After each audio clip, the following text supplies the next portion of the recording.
Hey everyone, thank you for your support. I noticed a lot of you who are watching and enjoying the content aren't subscribed yet. If you love spine-chilling stories, creepy encounters, and unexplained mysteries, make sure to subscribe and turn on the notification bell. It really helps the channel grow and helps us keep bringing you more of the content you love. And be sure to comment down below where you are tuning in from. I've always been a little skeptical about dating apps, but after a few weeks of swiping left and right, I decided to give it a real shot. Tinder had always seemed like a game, random swipes, casual chats, no real expectations. But this one was different. I matched with someone who, on paper, seemed like they could be the one. Their name was Sophie, and we'd been talking for a few days. Nothing out of the ordinary, just the usual back and forth about work, hobbies, and favorite shows. Pretty chill. And honestly, for the first time in a while, I thought maybe this could go somewhere. We decided to meet up. Sophie lived in this really nice apartment in a neighborhood that seemed too good to be true. I wasn't too familiar with the area, but everything about her place was polished. The picture she sent me of the interior made it look straight out of a design magazine. Sleek furniture, a spacious living room, the works. I was excited. Honestly, I hadn't been on a date in a long time, and this was shaping up to be the most promising one. When I arrived, I felt a weird mixture of excitement and nerves. Her place was in an older building, which was kind of charming, but also a little eerie. I rang the doorbell, and when she answered, I could already tell that she was beautiful in person, more than her photos. We exchanged a smile, and I stepped inside, trying to mask my awkwardness. Her apartment looked just like the pictures, modern, clean, with some art on the walls that gave it character. The living room was inviting, the kind of space you could imagine cozying up in after a long day. We chatted for a while, and everything felt normal. She was charming, funny, and we had a lot in common. But there was something off about the layout of the place. I couldn't quite put my finger on it. Something about the flow of the apartment didn't quite add up. It was like the space felt too big for the number of rooms it had. As the night wore on, Sophie suggested we have a drink on the balcony. I did mine. The city view was great. We talked more about the usual stuff: work, childhood, random little details that come up when you're trying to get to know someone. But when she stepped inside to grab another round of drinks, I started looking around the living room. Maybe it was my curiosity, or maybe it was just that weird gut feeling that told me something wasn't quite right. I noticed a door off to the side of the living room, one I hadn't seen before.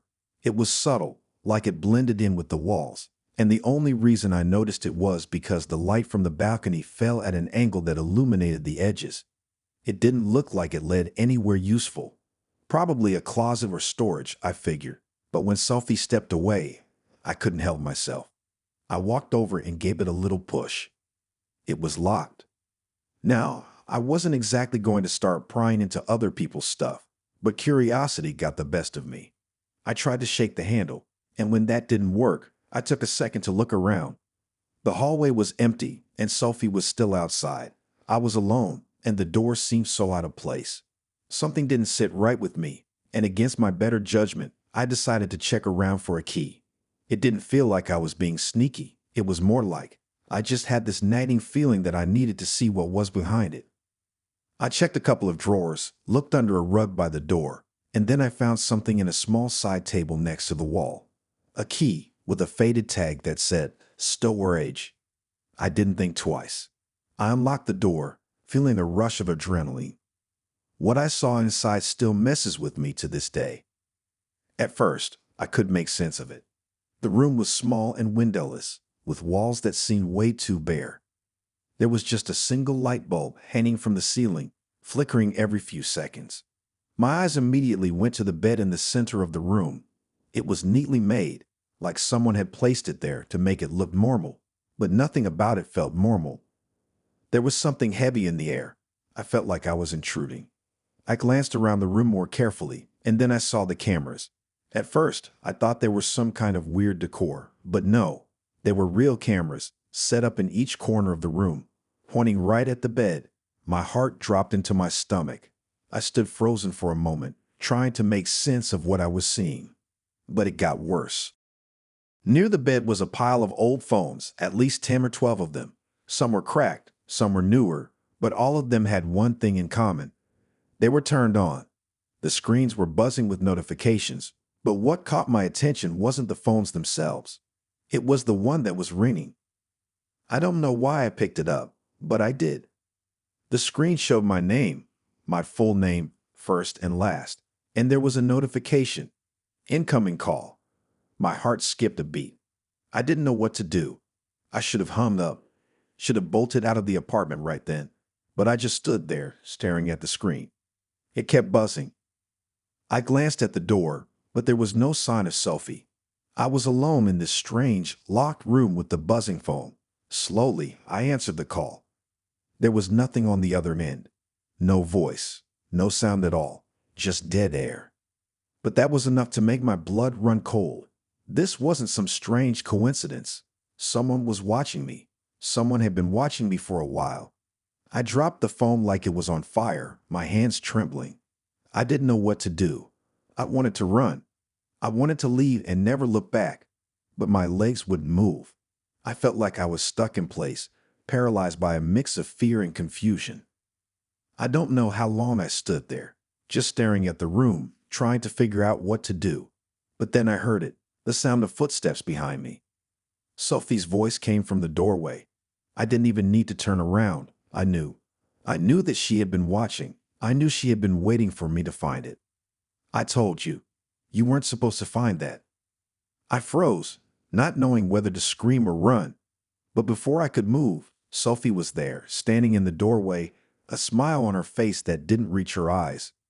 I don't remember what happened next. The details are blurry in my mind, but I remember running out of there as fast as I could. I grabbed my stuff, practically shoved my way out of the apartment, and didn't look back. I don't even remember how I left the building, just that I did. I've never gone back to that neighborhood, and I've deleted every dating app I ever had. Sophie's number is blocked. I don't even know what she was doing in that room, or why there were so many phones, or why the hell my phone had been ringing while I was there. All I know is that I will never, ever forget that night. And I hope I'm not the only one who's found themselves in a situation like that. Because sometimes the people you meet online aren't who they say they are. And sometimes the places they invite you to, they're not what they seem either. I'm not really one to get excited about dating apps. To be honest, I've always thought they were a little weird. It's like a giant buffet of random strangers, and you're just supposed to know if someone is your type based on a couple of pictures and a short bio. Still, I decided to give it a go. A few weeks in, I matched with someone named Tyler. We had a pretty casual chat, nothing too deep, but enough to spark my curiosity. He seemed cool, funny, down to earth, and we had a ton in common. We set up a date for dinner at this place I'd been wanting to try for ages. The night of the date, I was a bit nervous, but nothing too bad. I'm always a little anxious meeting people from dating apps. It's just how it is.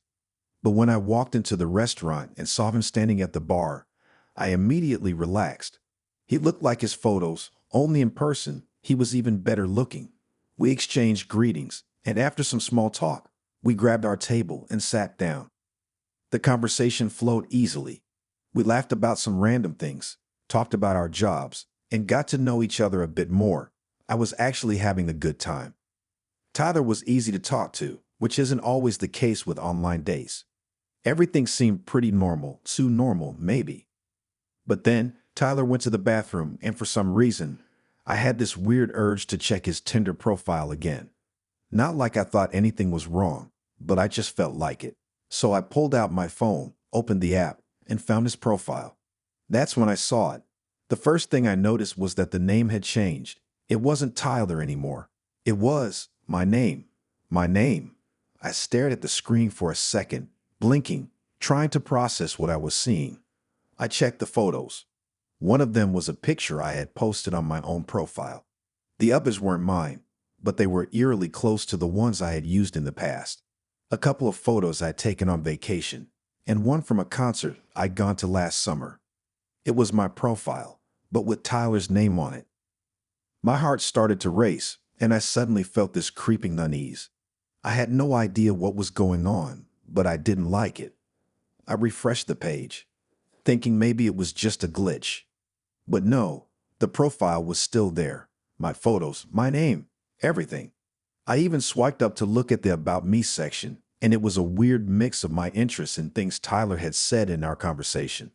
Like it was me, but it was him. And somehow it was both of us at the same time. I thought about texting my friend just to tell them how weird this was. But before I could, I heard footsteps behind me. Tyler was back. He slid into the seat across from me, smiling like nothing was wrong. I froze. My phone was still in my hand, still showing the profile. I wanted to say something, ask him what the hell was going on, but I couldn't. I just couldn't. My brain was spinning too fast. Something wrong? Tyler asked, still grinning. There was this weird glimmer in his eyes, like he knew something I didn't. It sent a chill down my spine. I managed to force a smile, but my stomach was turning. Oh, no, nothing, I said, shoving my phone back into my pocket. I could feel the sweat starting to form on the back of my neck. I wasn't sure if I was more freaked out by the fact that my profile had turned into his or by how calm he seemed. I couldn't decide which one was worse. Tyler didn't seem to notice that I was suddenly acting all weird. He just leaned back, sipping his drink like everything was fine. But now the whole vibe of the date felt completely off. I tried to shake it off, but every time I looked at him, all I could think about was the profile. I couldn't stop thinking about it. How did he do that? How did he change everything to look like my profile? It wasn't like he could have done it by accident. No, it felt intentional, like he planned it out. The weirdest part was that the more I thought about it, the more I realized that the profile didn't even look that different from what it had been. It was me, but not me. After a few minutes of awkward silence, I found myself trying to salvage the conversation. I asked him about his favorite movies. He answered, but his responses were short, almost like he was distracted or waiting for something. It felt like I wasn't even talking to the same person anymore. We made it through the meal, but I could tell I wasn't fooling him. Every time I glanced down at my phone, he was watching me, his eyes flickering between my face and the screen. I couldn't take it anymore. I had to ask. Tyler. My voice was shaky. What's going on? Your profile. It's changed. It's like, it's mine now. His smile never faltered. He didn't even seem surprised by my question. If anything, he seemed amused. What are you talking about? He asked, his voice low. It's still me. You saw it, right?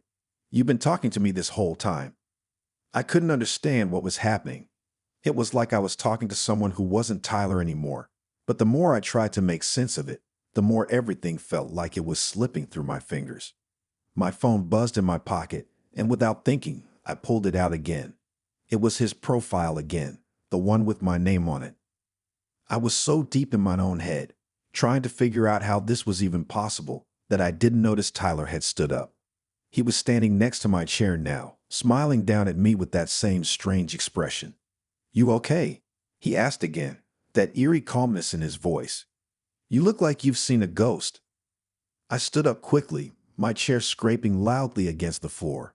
My heart was pounding in my chest, and I could feel my hands shaking. What's going on? I demanded, more frantic now. Why is my name on your profile? Why are your photos mine? Are you? What the hell are you doing? Tyler's expression didn't change. He reached into his jacket pocket and pulled out his phone, swiping through it for a moment before turning the screen toward me. It was my profile, exactly the same as what I'd seen earlier, but there was something else, something that I hadn't noticed before. The like count. My profile, which had always been quiet and relatively ignored, was suddenly flooded with hundreds of likes. There were messages too, ones that I didn't recognize from people I didn't know. I didn't know what to say. I didn't know what to do. I felt like I was in some kind of nightmare. You're not the only one who's been looking, Tyler said, his smile growing. You didn't think it was just me on this app, did you? There's a lot more happening here than you think. I couldn't even process what he was saying. I felt like I was losing my mind. Before I could react, he turned and walked toward the door. I'll see you around, he said over his shoulder, his voice carrying the weird finality to it. And just like that, he was gone. I don't know what happened that night. I don't know how he did it. But I know one thing. I never went back on Tinder again. I deleted my profile, blocked every account I could, and haven't been on a date since. The thing is, though, sometimes I still get these weird messages from people on that app, messages from accounts that have my photos. But no one ever responds when I ask who they are. So I've been on Tinder for a little while, mostly for fun, you know? I wasn't really looking for anything serious, just meeting new people, seeing where things went. One evening, I matched with this girl named Emma. She seemed super cool, funny, outgoing, and had these adventurous pics from hiking trips and weekend getaways. We talked for a few days, just the usual stuff. Where we're from, what we do, what kind of music we liked. It wasn't anything special, but the more we chatted, the more I felt like we could have a good time hanging out. We decided to meet up for drinks that Friday night at a bar downtown. The place was crowded, but cozy, with dim lights and a chill vibe. I walked in, scanning the crowd for someone who might be Emma, and then I spotted her. She was sitting at the bar, looking exactly like her pictures, maybe even better. She waved when she saw me, and I made my way over. We greeted each other with a hug, and I felt like we were off to a good start. We grabbed a couple of drinks, and the night went by faster than I expected. We talked about everything: movies, travel, weird childhood memories, all that good stuff. I remember thinking how easy it was to talk to her. It felt like we had known each other forever.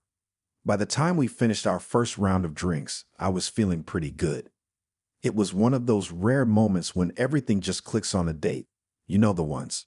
A few more drinks later, we were laughing about some random thing when Emma suggested we go for a walk. The night air felt nice, so we headed out of the bar and down the street, making our way toward the river.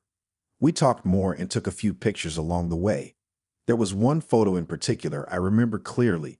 We were standing near a bridge, the city lights reflecting off the water, and we both had huge grins on our faces. It was a fun moment, and I pulled out my phone to snap a quick selfie. I couldn't resist. It just felt like the perfect picture. Emma posed next to me, and we both smiled at the camera. Nothing out of the ordinary. I remember looking at it right after I took it, us standing side by side, both looking happy, our arms around each other's shoulders, just having a good time. We joked about how goofy it was, and I decided to post it to my Instagram story, tagging her in it. "Great night with it, Emma," I captioned it. We kept walking, and after a while, we decided to grab some food. We found a late-night taco joint nearby, and we spent another hour talking about random stuff. By the time we finished, it was pretty late, and we decided to call it a night. I walked Emma back to her car, and we said our goodbyes with another hug. The night had been awesome, and I felt pretty good about how it went. I thought maybe we'd hang out again soon. But it wasn't until I got home that things started to feel off. I threw my jacket on the couch and pulled out my phone to check my Instagram story. The first thing I saw was the selfie from earlier. I clicked on it to get a better look, but as I stared at it, my heart started to race. Emma wasn't in the picture. I blinked. I thought I was just tired or maybe not seeing things right, so I zoomed in, stared at it closer. Nope, no Emma. It was just me, standing there in front of the bridge, my arm outstretched like I was holding someone, but the space next to me was empty. It wasn't like there was an accidental blur or weird lighting. It was like she was never there at all. I felt a cold wave of confusion wash over me. Was the photo messed up somehow? Did my phone glitch? I stared at the screen, trying to figure out what the hell had happened. I mean, I knew she was there. I could see her in my mind, remember her standing right next to me. So why wasn't she in the picture? Was it a mistake? I immediately checked my camera roll, thinking maybe I had accidentally taken another photo. But no, there was just the one with only me. I had the memory of taking the selfie with Emma, but there she was, completely absent.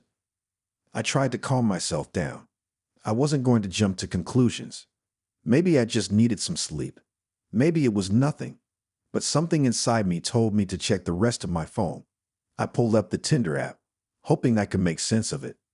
When I checked Emma's profile again, everything seemed normal. Her pictures were still there, still the same ones from earlier.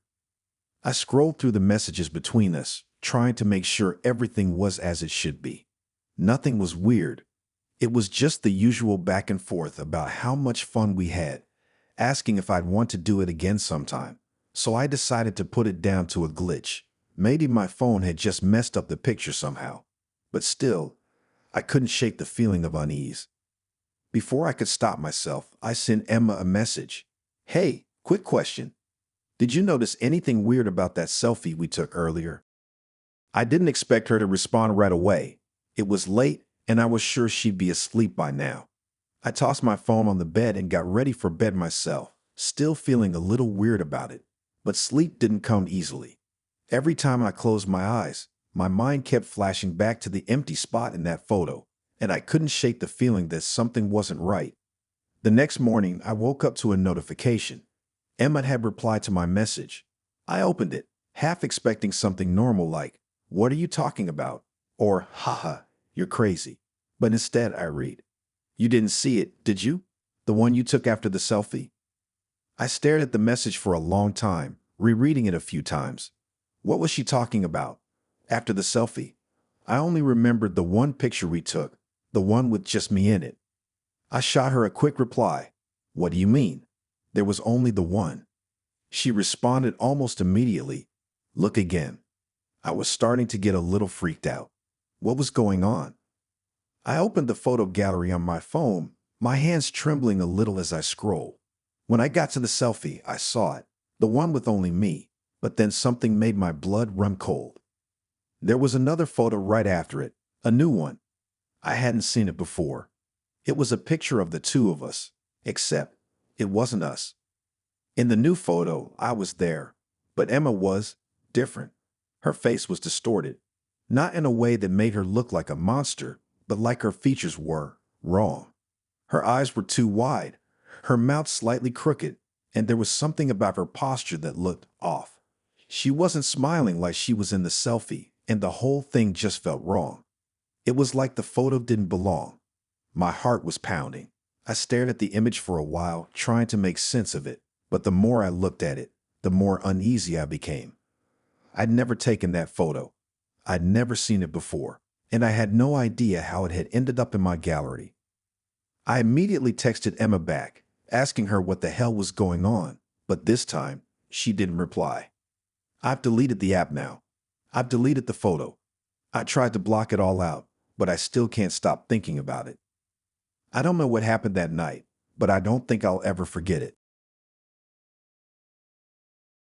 So here's the thing. I'm not usually the type to bring people back to my place after a first date. I'd always thought it was a little too soon, a little too risky. But I guess there's a first time for everything, right? It all started on Tinder, obviously. I matched with a girl named Jenna, and she seemed pretty cool. We hit it off instantly, joking around and talking about our favorite movies, music, and random childhood memories. She had that easygoing vibe, you know? The type of person who you can just talk to for hours without it ever getting awkward. We decided to grab a drink that night at a bar downtown. It was one of those dark, cozy spots with neon signs on the windows and an old jukebox in the corner. We spent a couple of hours there, having a good time, getting to know each other better. She was a little quirky, but in the best way possible, always making me laugh, never taking things too seriously. By the time the night wound down, I was thinking maybe we could hang out again, and I offered to walk her to her car. But as we stepped out onto the street, she paused for a second, looking around like she wasn't quite sure what she wanted to do next. After a beat, she turned to me and said, "Hey, if you're not busy, do you want to come back to mine? It's not too far."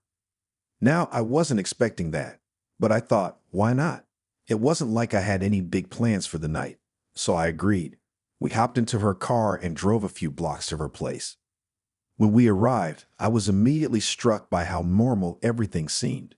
It was an old building, nothing fancy, but well kept. As we walked inside, I noticed the place was cozy. Dark wood floors, lots of plants, and some vintage posters on the walls. The atmosphere felt lived in, comfortable. We went straight to her living room and had a couple more drinks, chatting about random things. Nothing out of the ordinary. But then at some point, I noticed something weird. There was this closet in the corner of the room.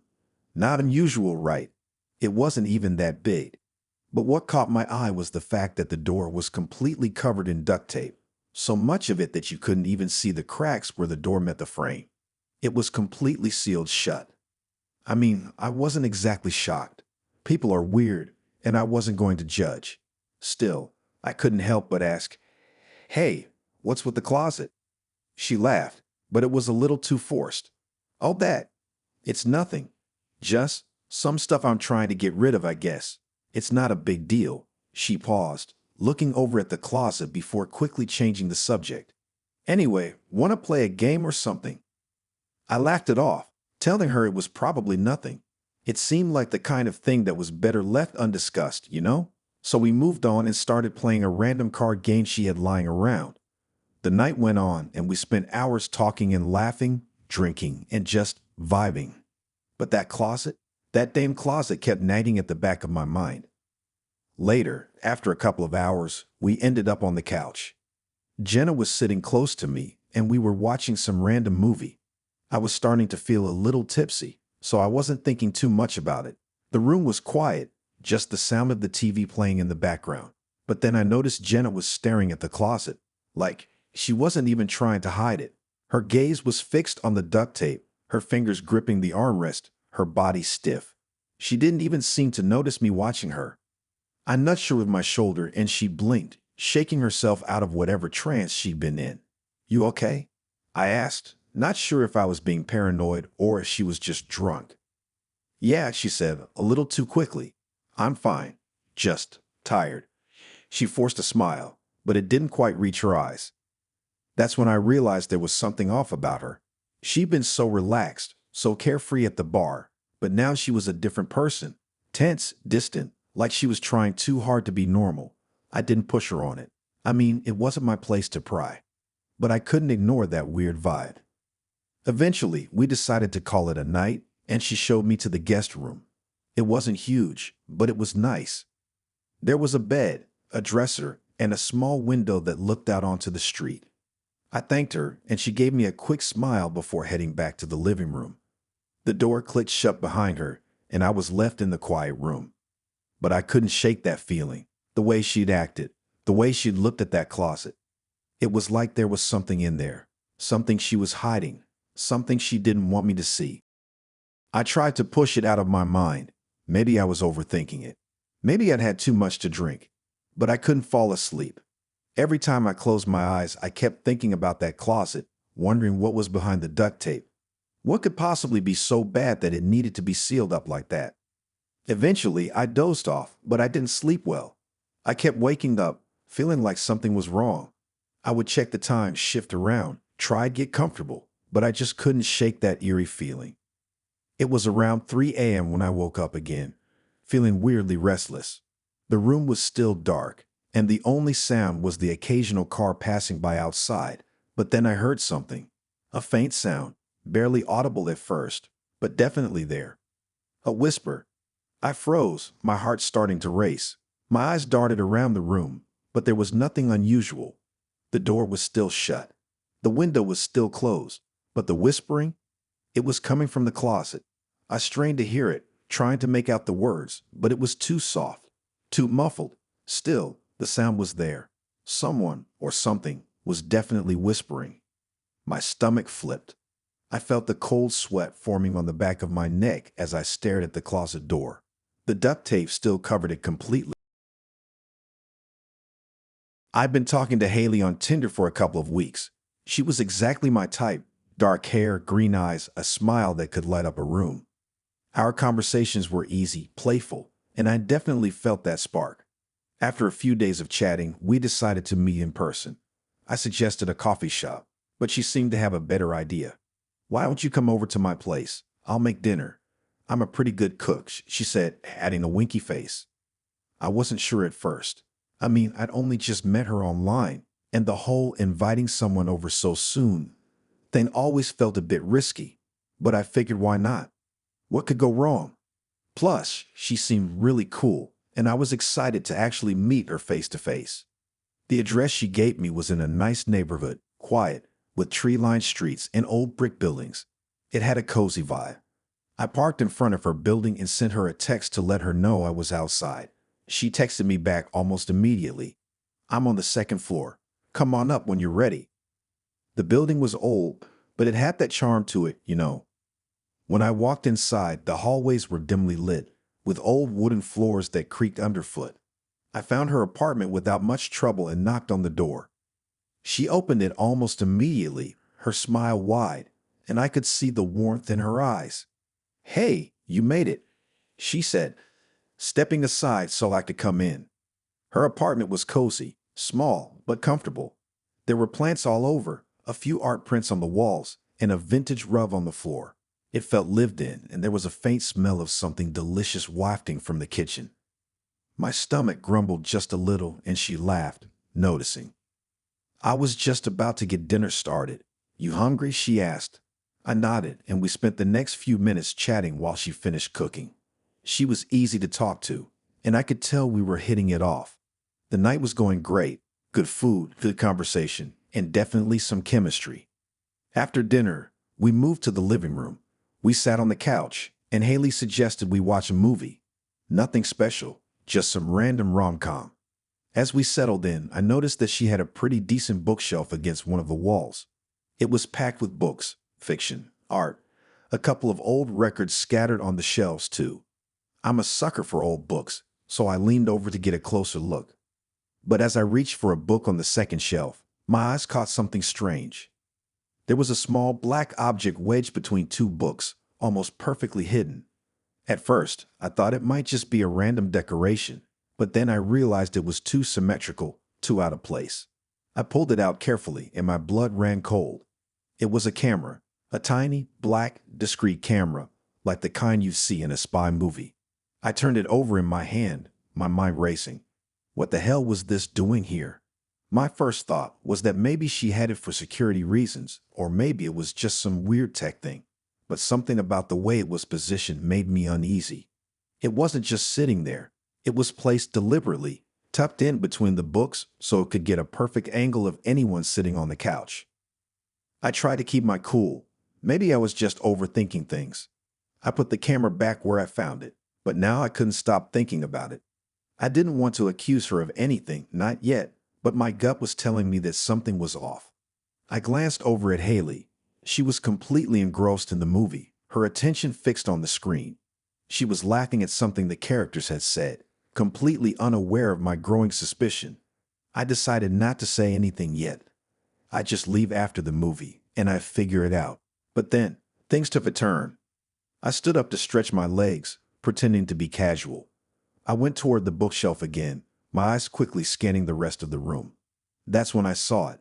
There was another camera. This one was smaller, placed higher up, angled just right to capture the entire room. It was practically hidden behind a few decorative objects, but it was there. My heart dropped into my stomach. I couldn't ignore this anymore. I turned back to Haley, trying to keep my voice steady, but she must have noticed the change in my expression because she paused the movie and looked at me confused. "Is something wrong?" she asked, her voice soft, almost a little too soft. I froze. Should I say something? Should I confront her? My brain was a whirlwind of thoughts, but before I could open my mouth, I heard something. Footsteps, faint but distinct, coming from the hallway. I turned toward the door, and before I even had a chance to react, the doorbell rang. Haley seemed unfazed, like this was completely normal, but I could feel my pulse racing. "Who's that?" I asked, my voice betraying a slight tremor I couldn't hide. She stood up, brushing a loose strand of hair behind her ear. "Oh, that's just my roommate. He sometimes pops by to drop off some stuff." She smiled like it was nothing, but I noticed her smile was tight, like she was trying a little too hard to seem casual. "I'll get it." I nodded, trying to act normal, but the whole situation felt wrong. As she made her way to the door, I felt this overwhelming sense of dread. I had to get out. Something was not right, and I wasn't sure I wanted to stick around to figure out what. I grabbed my jacket and stood up, trying to make a discreet exit. But just as I was heading for the door, it swung open, and standing there was a guy I didn't recognize. He wasn't old, probably in his mid-30s, wearing a black hoodie and a baseball cap. His eyes widened when he saw me standing in the living room. And there was this awkward pause, like he wasn't expecting anyone else to be there. He said, looking from me to Haley. Who's this? Haley's face turned pale. She was still smiling, but it was more of a nervous smile now. Oh, hey, I didn't expect you so soon. This is, my friend. We were just hanging out. I felt like I was going to suffocate from the tension. Something wasn't right, and the look on the guy's face confirmed it. His expression twisted into something darker, almost annoyed. He stepped further into the apartment, and I could see a flicker of recognition in his eyes as he glanced around the room. Then he stopped. His gaze landed on the bookshelf, and he froze. What the hell is going on? He demanded, his voice cold. Haley quickly stepped forward, blocking him from getting any closer. It's not what you think, she said quickly, but there was a tremor in her voice now. I took a step back, feeling a pit form in my stomach. The tension between them was palpable. Whatever was going on, it wasn't normal. The guy turned toward me, his eyes narrowing. Who are you? He asked, his tone sharp. What's going on here? I had no idea what was happening, but I could feel the ground shifting beneath me. I turned toward the door, my legs almost giving out beneath me as I bolted for it, not even bothering to grab my coat. I didn't look back. I didn't hear Haley or the guy behind me. I just ran down the stairs, out the door, and into the night. I didn't stop until I was back in my car, breathing heavily, my hands shaking. I don't know what I walked into that night, but I knew one thing. I didn't want any part of it. As I drove away, I couldn't shake the feeling that I had barely escaped something dark, and I wasn't sure if I'd ever really know what the hell happened inside that apartment.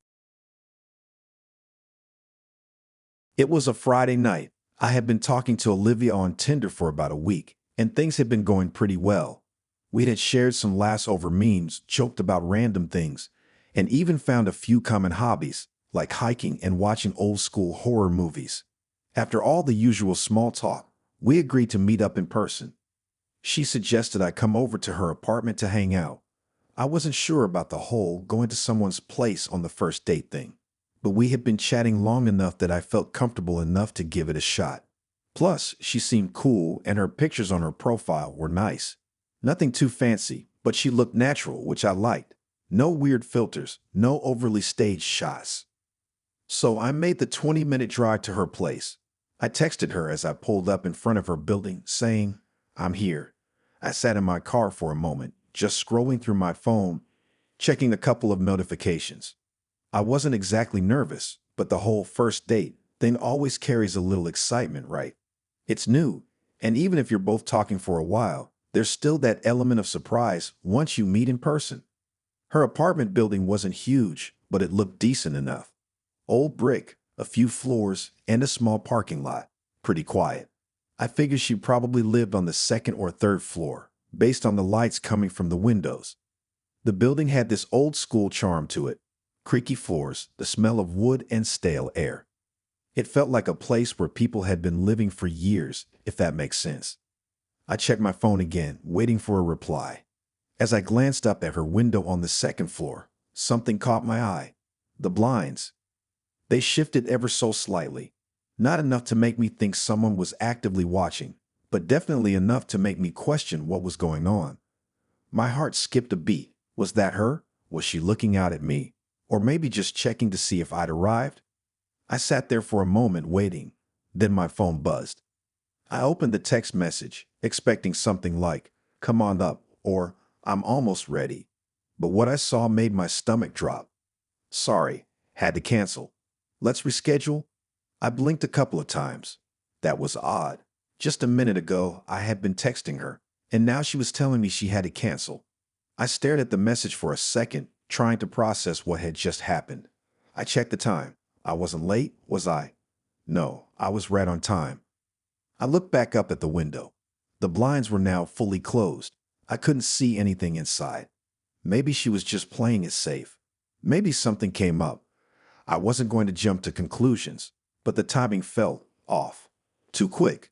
1 minute, I'm waiting for her to tell me to come up, and the next minute, I'm told to reschedule. I sat there, staring at my phone, my finger hovering over the screen. Part of me thought about texting back, asking what happened. But then I started to feel this weird, gnawing sensation in the pit of my stomach. What if she really had to cancel for a good reason? What if I was just being paranoid? Still, I couldn't shake that feeling. I checked the message again, wondering if maybe I had missed something, but it was exactly the same. I decided to wait a little while longer, just in case she had gotten distracted or something. Maybe she would text back. Maybe she wouldn't. But then I started thinking about the blinds again. They had shifted just enough for me to notice. That wasn't normal. I mean, people move their blinds all the time, but it just didn't feel like it had been a casual motion. It was too deliberate, almost like she had been watching me, trying to make sure I was here. And then, when I got that weird, abrupt text, everything clicked into place. I had to know what was going on. I got out of the car and walked up to the building. The hallway was quiet, and the stairs creaked under my feet as I made my way up. I could feel the hairs on the back of my neck standing up, but I ignored it. I was just being paranoid, right? I reached her door, and I stood there for a moment debating. I hadn't been invited in yet, and I wasn't even sure if she was really home, but curiosity had gotten the best of me. I knocked lightly, just in case she was there. I waited for a few seconds, but nothing. No answer. No footsteps approaching. I looked around. The building was quiet, almost eerily so. I knocked again, a little louder this time. Still nothing. Maybe she really was busy. Maybe she had a family emergency or something, anything to explain the sudden cancellation. I sighed and turned to leave, but as I did, I noticed something I hadn't seen before. It was a tiny crack in the doorframe, just enough to peek through if you looked closely enough. I don't know why I did it. Maybe I was just trying to make sense of what was happening, but I pressed my face up against the crack, trying to look inside. I didn't expect to see anything really, but there was something about the way the light was spilling out that made me pause. And then I saw something, or rather someone. There was a figure standing just inside the door, barely visible in the low light. The silhouette was small, almost motionless. It was hard to make out details, but I could tell it was a person, someone who was either standing still or trying to stay hidden. It was just a shadow, but it was enough to make my heart race. I backed away from the door immediately, my mind racing. Was that her? Had she been watching me the whole time? Or was it someone else? I pulled out my phone and typed a quick text to Olivia. Is everything okay? I'm outside. You're not answering the door. I stared at the screen, waiting for a response. But then I remembered the blinds and how they had shifted just a few minutes earlier. I thought back to when I first arrived, and that feeling of being watched. Had I been right all along? Had she been observing me from the window? The seconds felt like hours as I waited for her reply, but it never came. I stood there, staring at my phone, trying to process what was happening. I thought about knocking again, but I couldn't shake the unease that had settled in my chest. There was something off about the whole situation, about the blinds, the canceled date, and now the shadow I had seen through the door. I looked back at the window. The blinds were still closed, and the building was as silent as ever. I started to back away from the door, feeling a little sick to my stomach. Maybe it was time to go. Maybe there was no point in sticking around.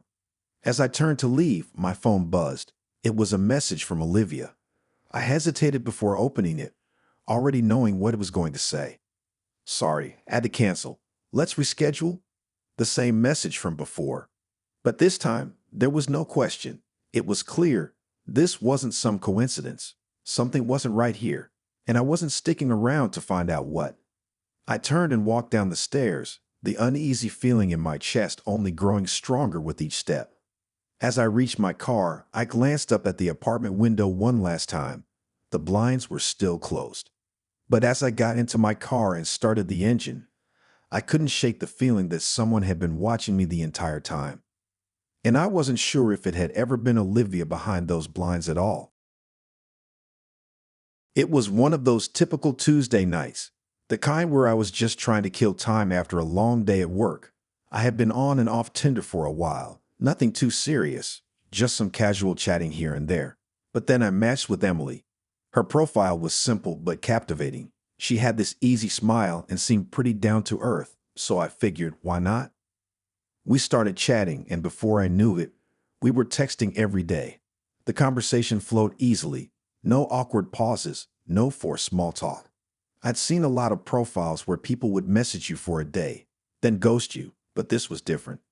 Emily felt genuine, like someone I could actually get along with.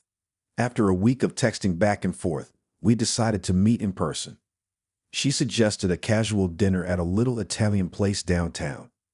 It was one of those spots that felt cozy but not too fancy, with dim lighting and the smell of garlic and basil in the air. I liked it.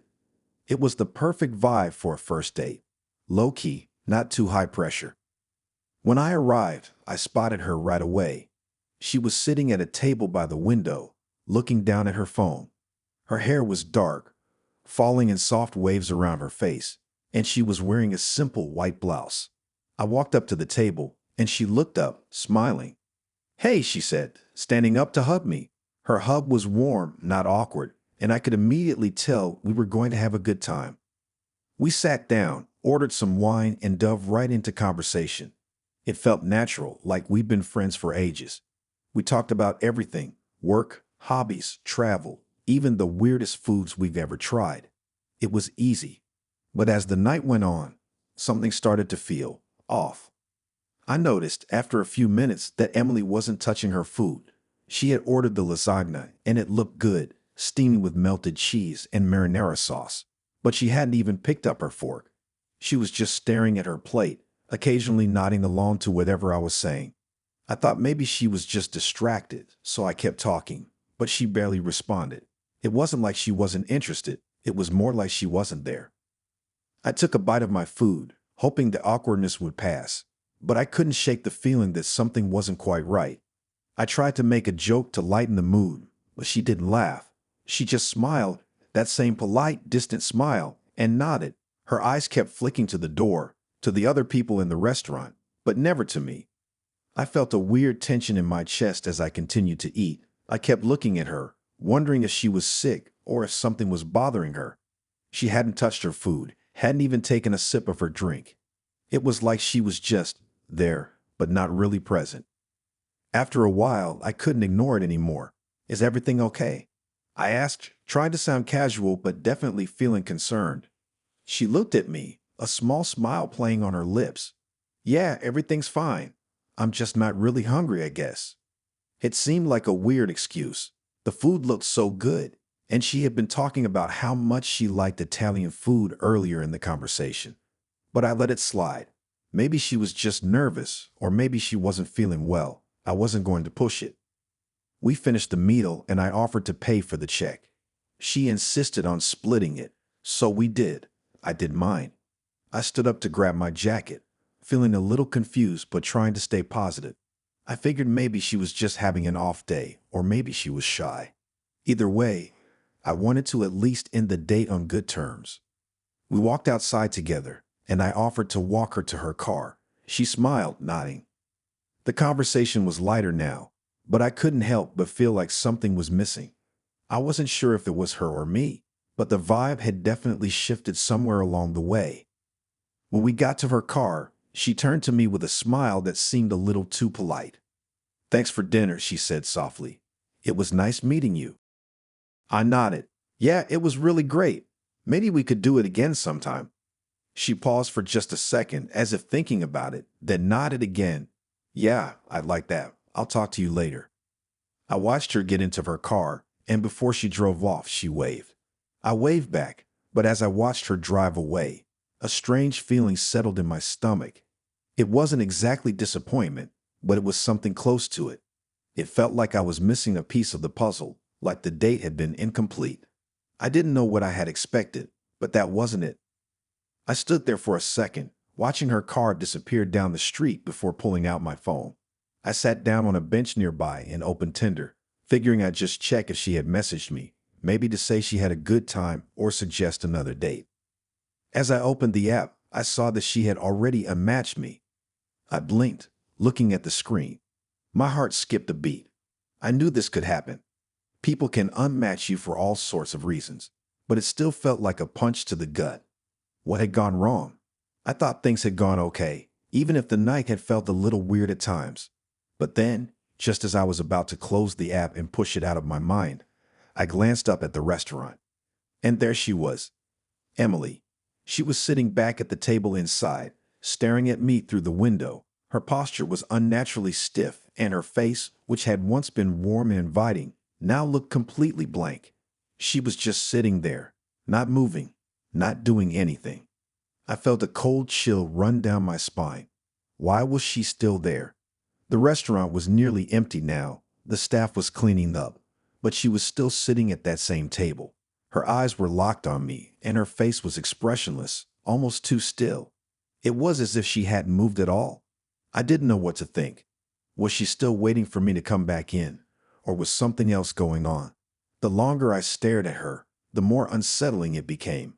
I tried to shake it off, telling myself I was just overthinking things, but I couldn't look away. I checked my phone again, no new messages. She was still unmatched.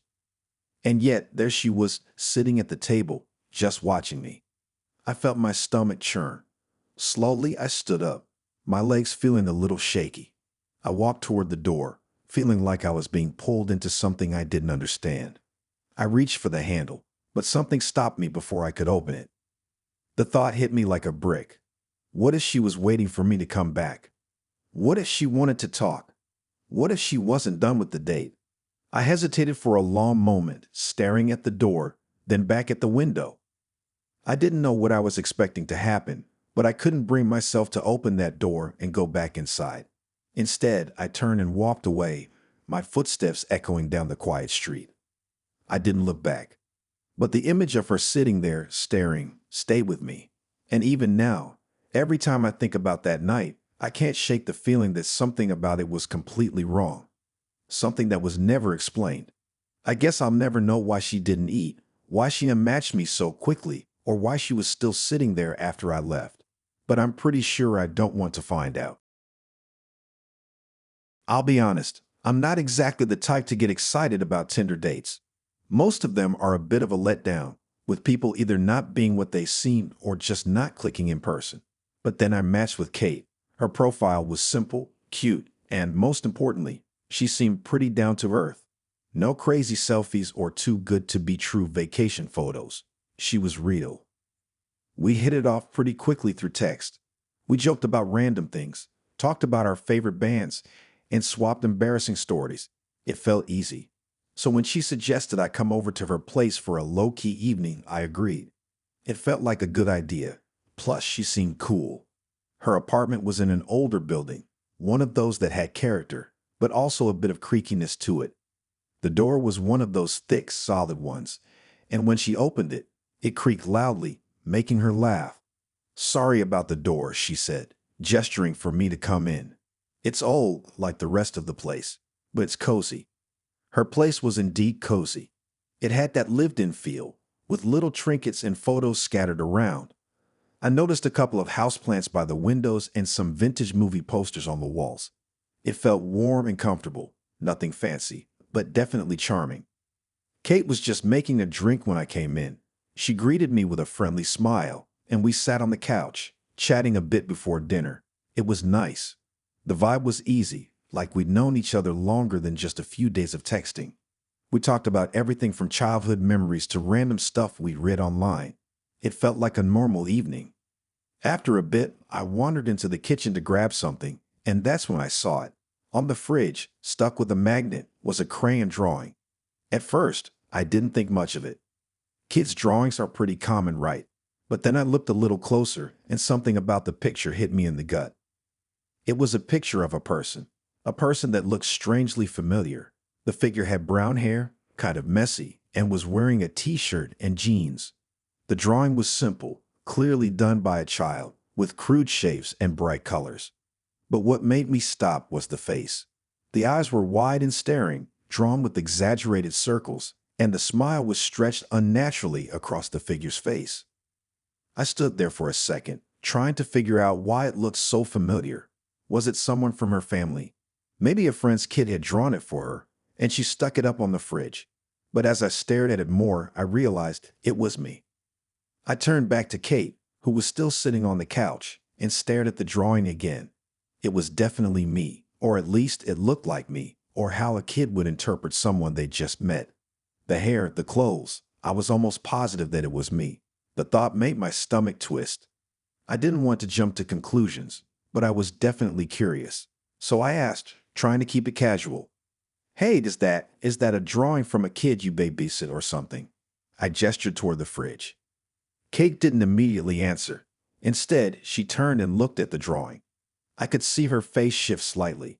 She stared at it for a long, uncomfortable moment, her eyes narrowing just a little, like she was seeing something I couldn't. Then she turned back to me, her expression unreadable. "No," she said slowly, her voice softer than it had been. "I found that when I moved in." I frowned, feeling the chill run down my spine. "What do you mean? You found it?" Kate shifted on the couch, not meeting my eyes. "When I moved into this apartment, there were a few things left behind, some old furniture, a couple of boxes with random stuff. This was one of the things in one of the boxes. I wasn't sure who it was, but it just felt weird." She trailed off, and I could tell she was trying to downplay it, but her voice had a certain edge to it that I couldn't ignore. I stared at her, my mind racing. So the drawing wasn't from a kid she babysat or someone she knew. It was something left behind by someone else. A person who had been here before. The fact that it was a drawing of me, a person she'd only just met, made everything feel so much stranger. My first thought was that maybe it was just some weird coincidence. Maybe someone who used to live in the apartment had drawn it, and it just happened to look like me. But that didn't make sense. The drawing felt too specific. The person in the picture had details that only someone who knew me, at least a little, would be able to draw. The hair, the face, the clothes, it was all too spot on. I tried to shake it off, but my brain wouldn't stop spinning. I tried to keep things light, laughing awkwardly. Well, that's definitely creepy. I didn't want to make things weird, but I also didn't want to ignore how bizarre the whole thing felt. Kate looked over at me, her eyes wide now, almost apologetic. "Yeah, I didn't know what to do with it, so I just put it up. It didn't seem like a huge deal at first, but now." She trailed off again, and I could see she was uncomfortable. There was a long pause. I glanced back at the drawing, then back at Kate. I wanted to ask more questions. How could it possibly have been left behind by someone else? Why did it look so much like me? Was I just being paranoid? Maybe it was nothing. But the longer I stared at that drawing, the more unsettled I felt. I could feel the hairs on the back of my neck standing up. I shifted uncomfortably on the couch, trying to change the subject. "So, what's your favorite movie? We should watch something to take our minds off this creepy drawing." I tried to joke, but it didn't really work. It felt forced. Kate didn't respond right away. Instead, she looked at me again, this time her gaze lingering a bit longer than usual. "Yeah, sure," she said finally, but her voice sounded distant. She was still thinking about the drawing, I could tell. We decided to pick a movie, but the whole time, I couldn't stop thinking about that damn drawing. It was like it was staring at me, watching me from the fridge. Even when I was trying to focus on the movie, I could feel the weight of it, the way it had been left behind, the way it looked like me. Something about it didn't sit right. As the night went on, I tried to push it out of my mind, but I couldn't. I kept glancing at the fridge, at that crayon figure with the weird smile, staring back at me like it knew something I didn't. When I left, I said goodbye to Kate, my mind racing with thoughts I couldn't make sense of. She seemed fine, like everything was normal, but I couldn't shake the weirdness of the evening. That drawing, who had left it behind? Why did it look so much like me? As I walked to my car, I glanced back at the building, my thoughts still circling around the drawing. I didn't know what to make of it, but I had a feeling I wasn't going to be able to forget it anytime soon. Like any other Tinder date, I'd been swiping through the usual profiles when I came across Julia's. She had this radiant smile in every picture, glowing skin, and her hands. Those hands. They were perfect. I'm talking perfectly manicured nails, smooth skin, and fingers that looked like they belonged in a skincare ad. I don't know why, but I couldn't stop staring at them. There's something about hands that's strangely captivating, right? So I swiped right, and before I knew it, we were texting back and forth. The conversation flowed like it had been going on for months instead of just a few days. Julia seemed to have a great sense of humor, shared a lot of the same interests, and didn't take herself too seriously. We set up a dinner date at a little bistro I hadn't been to before but had heard good things about. Nothing too fancy, but it seemed like a nice enough spot. The night came, and I showed up early. I'm one of those people who likes to be on time, if not a little early. I waited outside the restaurant, my heart pounding with that familiar pre-date anxiety. I checked my phone, distracted by my nerves, when I saw Julia's message pop up. "I'm here." I looked up, and there she was walking toward me, smiling that perfect smile. She looked just like her pictures. Her dark hair fell around her shoulders, her outfit was casual but stylish, and I couldn't help but notice her hands as she waved. They were just like her profile pictures, soft, elegant, the kind of hands that make you think, how did they look like that? We walked inside together and sat down at our table. The conversation picked up almost instantly, as if we had been talking for hours. I kept glancing at her hands, trying not to make it too obvious, but I couldn't help it. They were perfect. The kind of hands that seemed too good to be real. But then something strange started happening. As the night went on, I started noticing little things that didn't add up.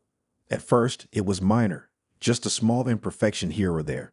She'd occasionally adjust her glass or pick up her menu, and I'd see the way her hand moved, but there was something off.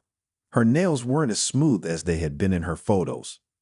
They were uneven, the polish chipped in places.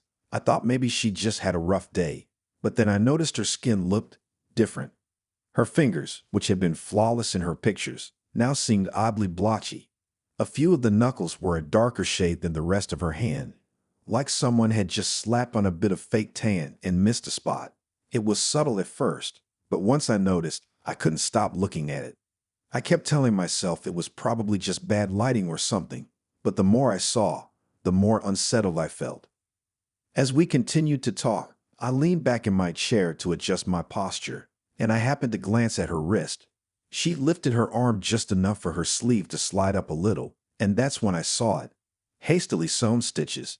The kind you get when something's been put back together in a hurry, not the kind you'd see on a well-manicured, polished hand. The stitches weren't neat. They weren't clean.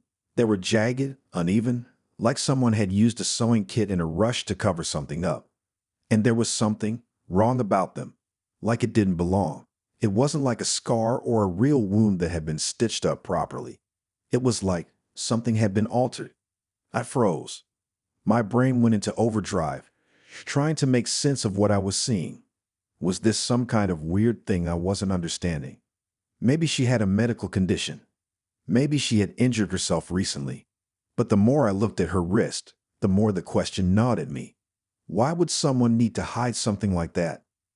Before I could think any further, Julia shifted her arm, pulling it back down, as though she sensed I was staring at her wrist. I immediately looked away, trying to act normal, but my heart was pounding in my chest. I glanced down at my phone to distract myself, and then it happened. My phone buzzed in my hand. I hesitated for a moment, thinking it might be a message from a friend, but when I looked at the screen, my blood ran cold. The message was from an unknown number. You weren't supposed to see that. I stared at the message, my hands suddenly clammy. Who was this? Why was someone texting me at this moment? I looked up at Julia, who was still smiling and talking about something, probably some random story, but my brain wasn't processing it. I could barely hear her over the pounding in my ears. I tried to shake off the chill creeping over me. Maybe it was a prank, a weird coincidence. Maybe it was just some random spam. But something in my gut told me this wasn't normal. I quickly checked the number, but it was a string of random digits, nothing that looked familiar, not even close to something from someone I knew. I glanced back at Juliet again, who had paused mid-sentence, her eyes now trained on me with an odd intensity. I couldn't shake the feeling that she was waiting for me to do something, to react in a certain way. I wanted to ask her about the message. I wanted to ask her why she had stitches on her wrist and why her hands looked so different from her photos. But every time I opened my mouth, my brain froze. The words didn't come out right. Instead, I just nodded along to whatever she was saying, trying to focus on her voice. But every time I looked down at her hands, every time she moved her arm, I couldn't stop seeing the mismatched skin tones, the eye blotches, and the hastily stitched wrist. The rest of the dinner felt like a blur. It felt like I was in some weird dream. I kept glancing at my phone, willing it to buzz again, but there was nothing. Not until I left the restaurant. After dinner, we stepped outside, and I walked her to her car, my mind racing. As we said our goodbyes, Julia gave me a small smile, her perfect lips curving up just like they had in all of her photos. She was looking at me in that same strange way, like she was studying me, waiting for something to happen. When she got in her car, I turned to walk away. I didn't want to look back. I couldn't. But as I took a few steps down the street, my phone buzzed again. I whipped it out, my heart in my throat. The message was from the same unknown number. "You saw. You shouldn't have." I stopped dead in my tracks, my hands shaking. My pulse was racing, my breath shallow. I glanced behind me, but her car was already gone, disappearing into the night. I don't know what happened next. I don't know what any of it means. But I haven't been able to stop thinking about those hands, the message, the stitches. The more I think about it, the more I'm convinced that something is wrong. And I don't know if I should have ignored it or if I was already too deep into something I can't back out of. All I know is I'll never look at anyone's hands the same way again.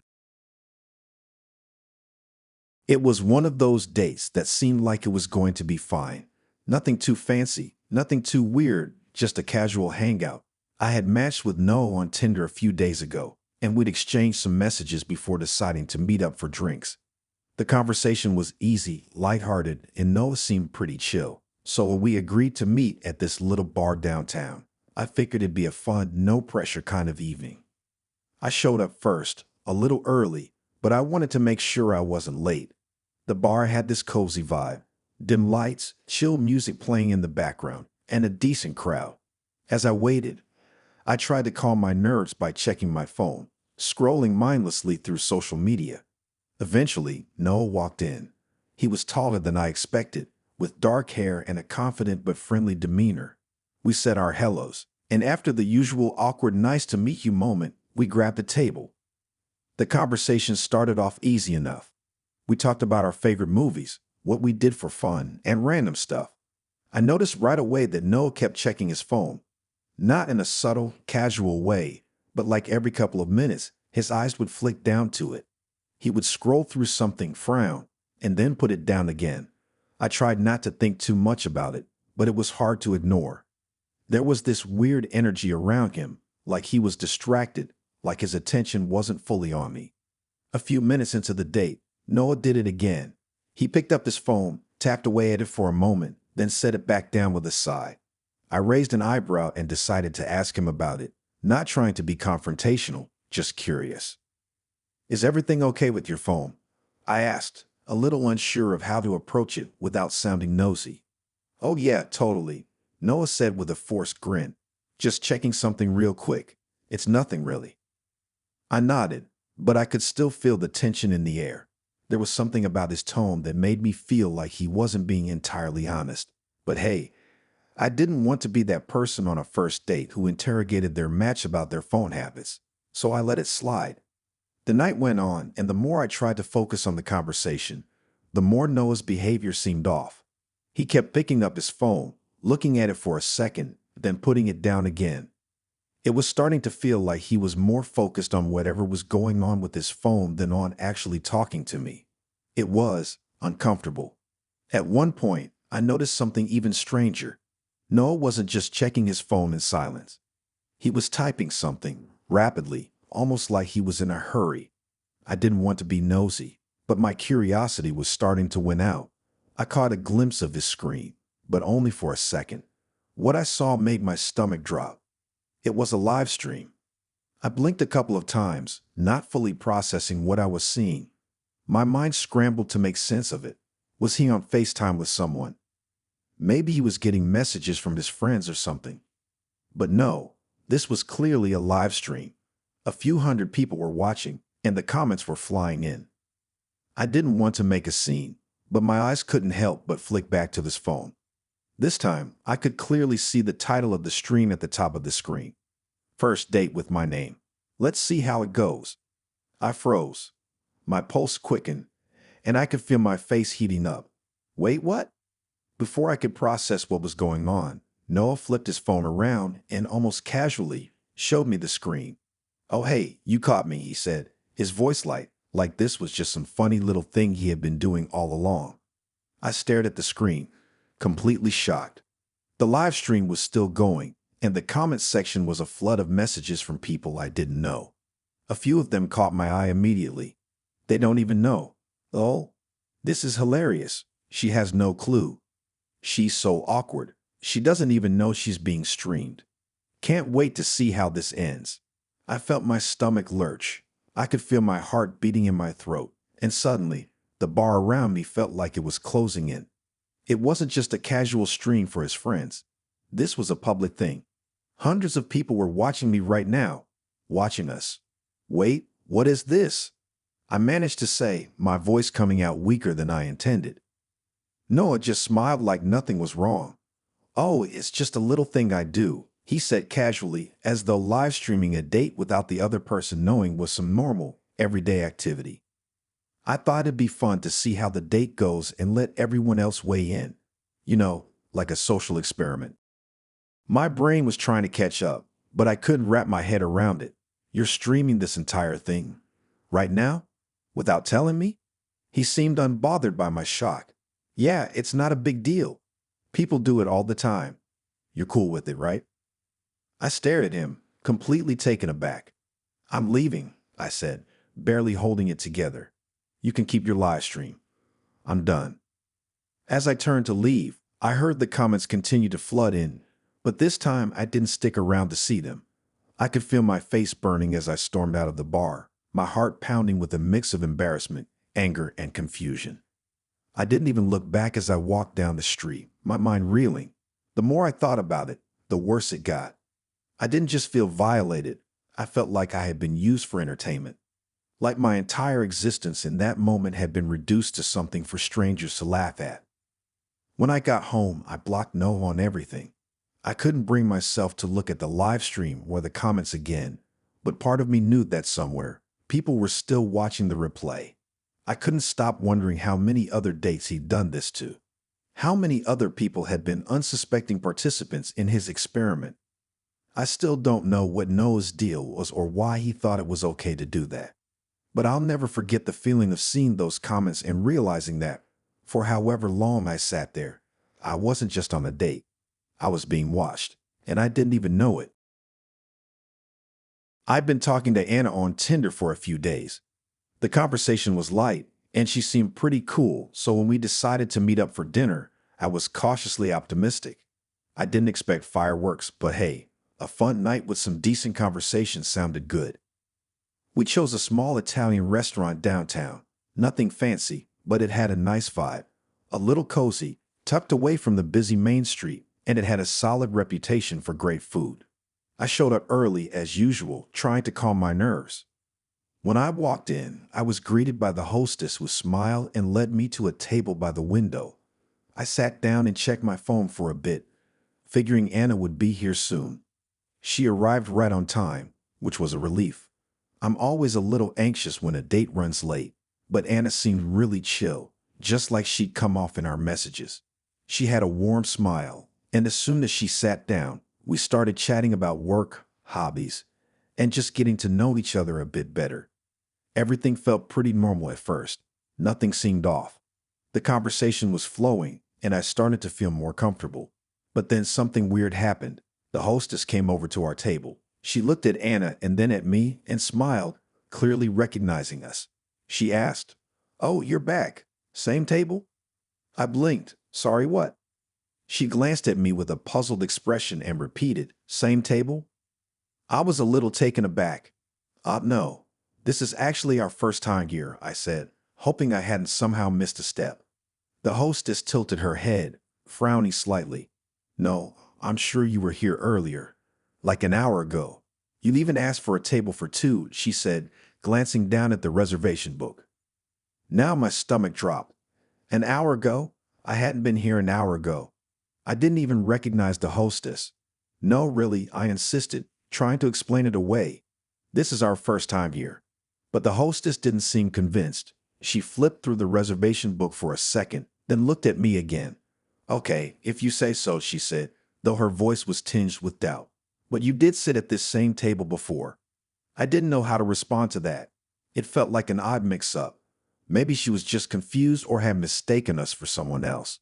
But then again, she had mentioned asking for a table for two specifically. I was starting to get a little weirded out, but I tried to laugh it off. Well, if it's any consolation, the food here is great, so I'm happy to be back. The hostess smiled and walked away, but I couldn't shake the feeling that something wasn't right. I glanced at Anna, who seemed equally uncomfortable, though she was trying to play it cool. What was that about? I asked, not expecting a concrete answer, but just needing to acknowledge the weirdness. Anna shrugged, giving a slight laugh. Who knows? Maybe it was just a mix-up. But the more I thought about it, the weirder it felt.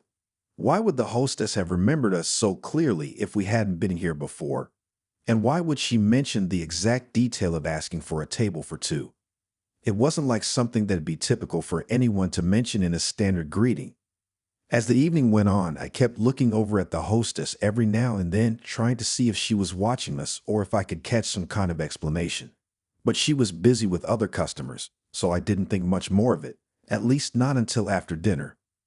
The night was going fine, even though I was still hung up on that strange interaction. We had some good laughs, the food was excellent, and it felt like a solid date. But when the check came and Anna went to the bathroom, I had a moment to sit there alone and really think about what happened earlier. I pulled out my phone to check the time, and that's when things got a little off. I opened up my messages with Anna and saw a few texts from her. The first was from the night before, confirming the dinner plans. The second was a random text about her day. But the third one caught me completely off guard. I'm excited for tonight. Can't wait to see you at the restaurant. It was sent at 6:50 p.m. I stared at the text, confused. We had definitely just gotten there, and it was 8:30 by now. So why was she texting me an hour before we met up? I thought back to our conversation earlier, but I couldn't remember her mentioning texting me at that time. In fact, I'd only gotten a text from her when she'd arrived, not one beforehand. Something was nagging at the back of my mind, like there was a piece of the puzzle I wasn't seeing. I opened up my photos and found a picture I'd taken earlier that day of the restaurant's exterior. My plan was to send it to my friend to show them where I was, but I never did. I looked at it again, and that's when I noticed something that froze me. In the background of the photo, through the restaurant's glass window, I could see us. Me, Anna, sitting at the same table we had just sat at. But it couldn't have been possible. I hadn't taken that photo during this dinner. This was the one I had snapped earlier that afternoon when I arrived to check out the place. I was sure of it. But there we were, sitting at the same table, smiling and laughing, just like we had just done minutes ago. I felt the blood drain from my face, my heart hammering in my chest as the realization hit me. That wasn't us from today. That was a picture from an hour ago. And somehow, I had no memory of being there before. But there it was, proof, right in front of me, that we had already been sitting at that table before. I heard footsteps behind me and looked up to see Anna returning to the table. I quickly locked my phone and tried to act normal, but I could feel the cold sweat gathering on the back of my neck. Anna sat down and smiled, but I could tell there was a flicker of hesitation in her eyes too, like she was picking up on my sudden unease. The hostess came by again shortly after, this time to clear the empty plates. She smiled at us and said, "I hope you two enjoyed the meal. Are you ready for the check?" I nodded, forcing a smile, but it felt like the walls of the restaurant were closing in on me. What the hell was going on? After paying and walking out, I couldn't stop thinking about everything. My mind kept racing. Had we somehow time traveled or something? Had this been some sort of weird deja vu thing? I was so unsettled that I could barely focus on anything Anna was saying. When we got outside, Anna stopped and turned to me, looking thoughtful. "I know this might sound strange, but did something feel off to you during the date?" I froze. She noticed it too.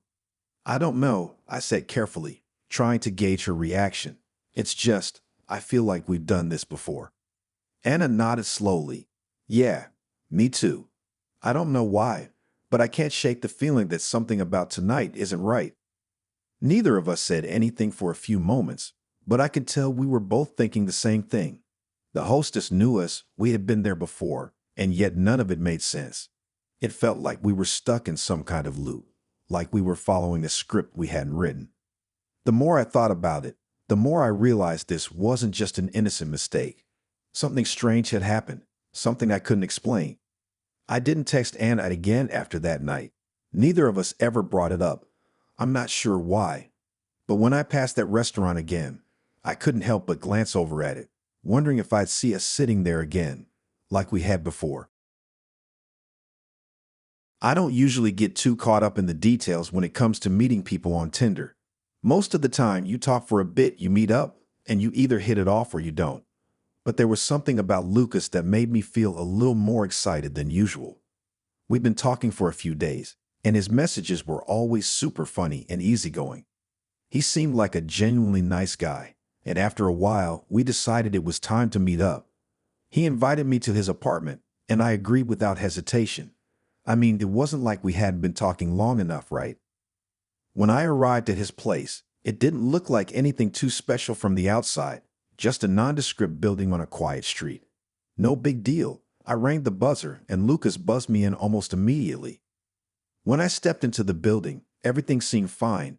There was nothing about the lobby that stood out, and the elevator was a bit old, but that was to be expected. When the elevator doors opened on the third floor, I walked down the narrow hallway to his door. Lucas was already standing there waiting for me with a big smile on his face. He seemed just as cool in person as he had over text, which was a relief. We exchanged pleasantries, and then he invited me in. But the second I stepped inside, something felt off. At first, everything seemed normal enough. The apartment had the typical furniture, a couch, coffee table, a TV, stuff you'd expect to see. But as I looked around, I started to notice something strange. The place was completely devoid of personal touches. No pictures on the walls, no family photos, no random knickknacks or bookshelves with clutter. The place looked sterile. It was like one of those showrooms you see when you're looking to rent an apartment, the kind that's designed to look clean and impersonal so you can imagine yourself living there. I tried to brush it off as just minimalistic taste. Maybe Lucas was one of those people who like things simple, you know? He greeted me with a glass of wine, and we sat down on the couch. I didn't want to make a big deal out of it, so I tried to make conversation. But the more I looked around, the more the absence of personal belongings bothered me. There were no books, no pictures, no plants, not even a lamp that looked like it had been used. The whole place was pristine, almost like no one actually lived there. "You got a really nice place," I said, trying to sound casual, but my eyes kept wandering around the apartment, searching for anything that might feel like it belonged to him. "Yeah, it's decent," he replied, taking a sip from his glass. "I've only been here a few months, so I haven't really gotten around to making it feel like home yet." Okay, that made sense. Maybe he was in the process of settling in. I thought about it for a second and then decided to focus on the conversation instead of getting weirded out by the lack of personal things. But every time I looked around, the emptiness was hard to ignore. The silence in the apartment almost felt louder than it should have been, as if there was something intentionally missing. Then, as we were talking, I felt my phone buzz in my pocket. I pulled it out and checked the screen. It was a text from an unknown number. I raised an eyebrow. I didn't recognize the number, but it didn't look like some random spam message. The message itself sent a chill through me. "You need to leave. He doesn't live there." My heart skipped a beat. I stared at the message, unsure of what to do with it. Was it some kind of joke? A prank from one of my friends? But it didn't make any sense. I hadn't given anyone my address, and there was no way Lucas could have known I was here already. I glanced at him quickly, but he was still smiling, sipping his wine, completely unaware of what was going on. I tried to shake off the weird feeling that was crawling up my spine. It could just be a misunderstanding, right? A wrong number. But the message didn't seem like something someone would send by accident. The words felt deliberate, too precise. And the part that bothered me the most was the last sentence. "He doesn't live there." It was like they knew something I didn't. Like they were warning me about Lucas in some cryptic way. My fingers hovered over my phone as I thought about texting back. But before I could type anything, I felt another vibration in my pocket. Another message. This time the text read, "He's been living here under a fake name. He doesn't live in this apartment. Leave now before it's too late." I felt my blood run cold. The text was even more direct this time, and I could feel my heart pounding in my chest. I looked at Lucas again, and something in his smile seemed off. It wasn't that he looked malicious or evil, but I couldn't shake the feeling that something wasn't right. I couldn't ignore it anymore. The hair on the back of my neck was standing up, and I had to force myself to act normal. I just need to take a quick call. I'll be right back, I said, standing up before he could respond. Lucas didn't seem fazed at all. "Sure, no problem," he said, and I quickly walked toward the kitchen, where I pretended to dial a number on my phone. I pressed myself against the kitchen counter, trying to steady my breath. This couldn't be real, could it? Maybe I was just overthinking things.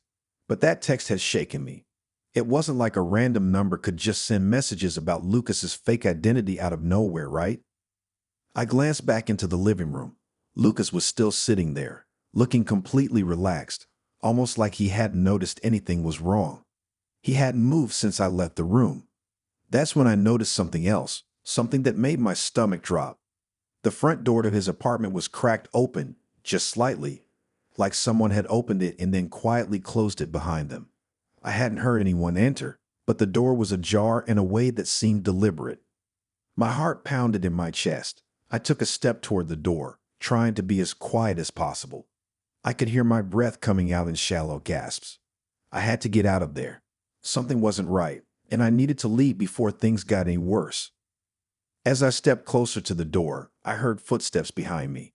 I spun around to see Lucas standing in the hallway, looking surprised. He wasn't smiling anymore. "Hey, what's going on?" he asked, his voice low. I swallowed hard, trying to find the right words. I think I need to go." He stepped forward. "What? Why? Did I do something wrong?"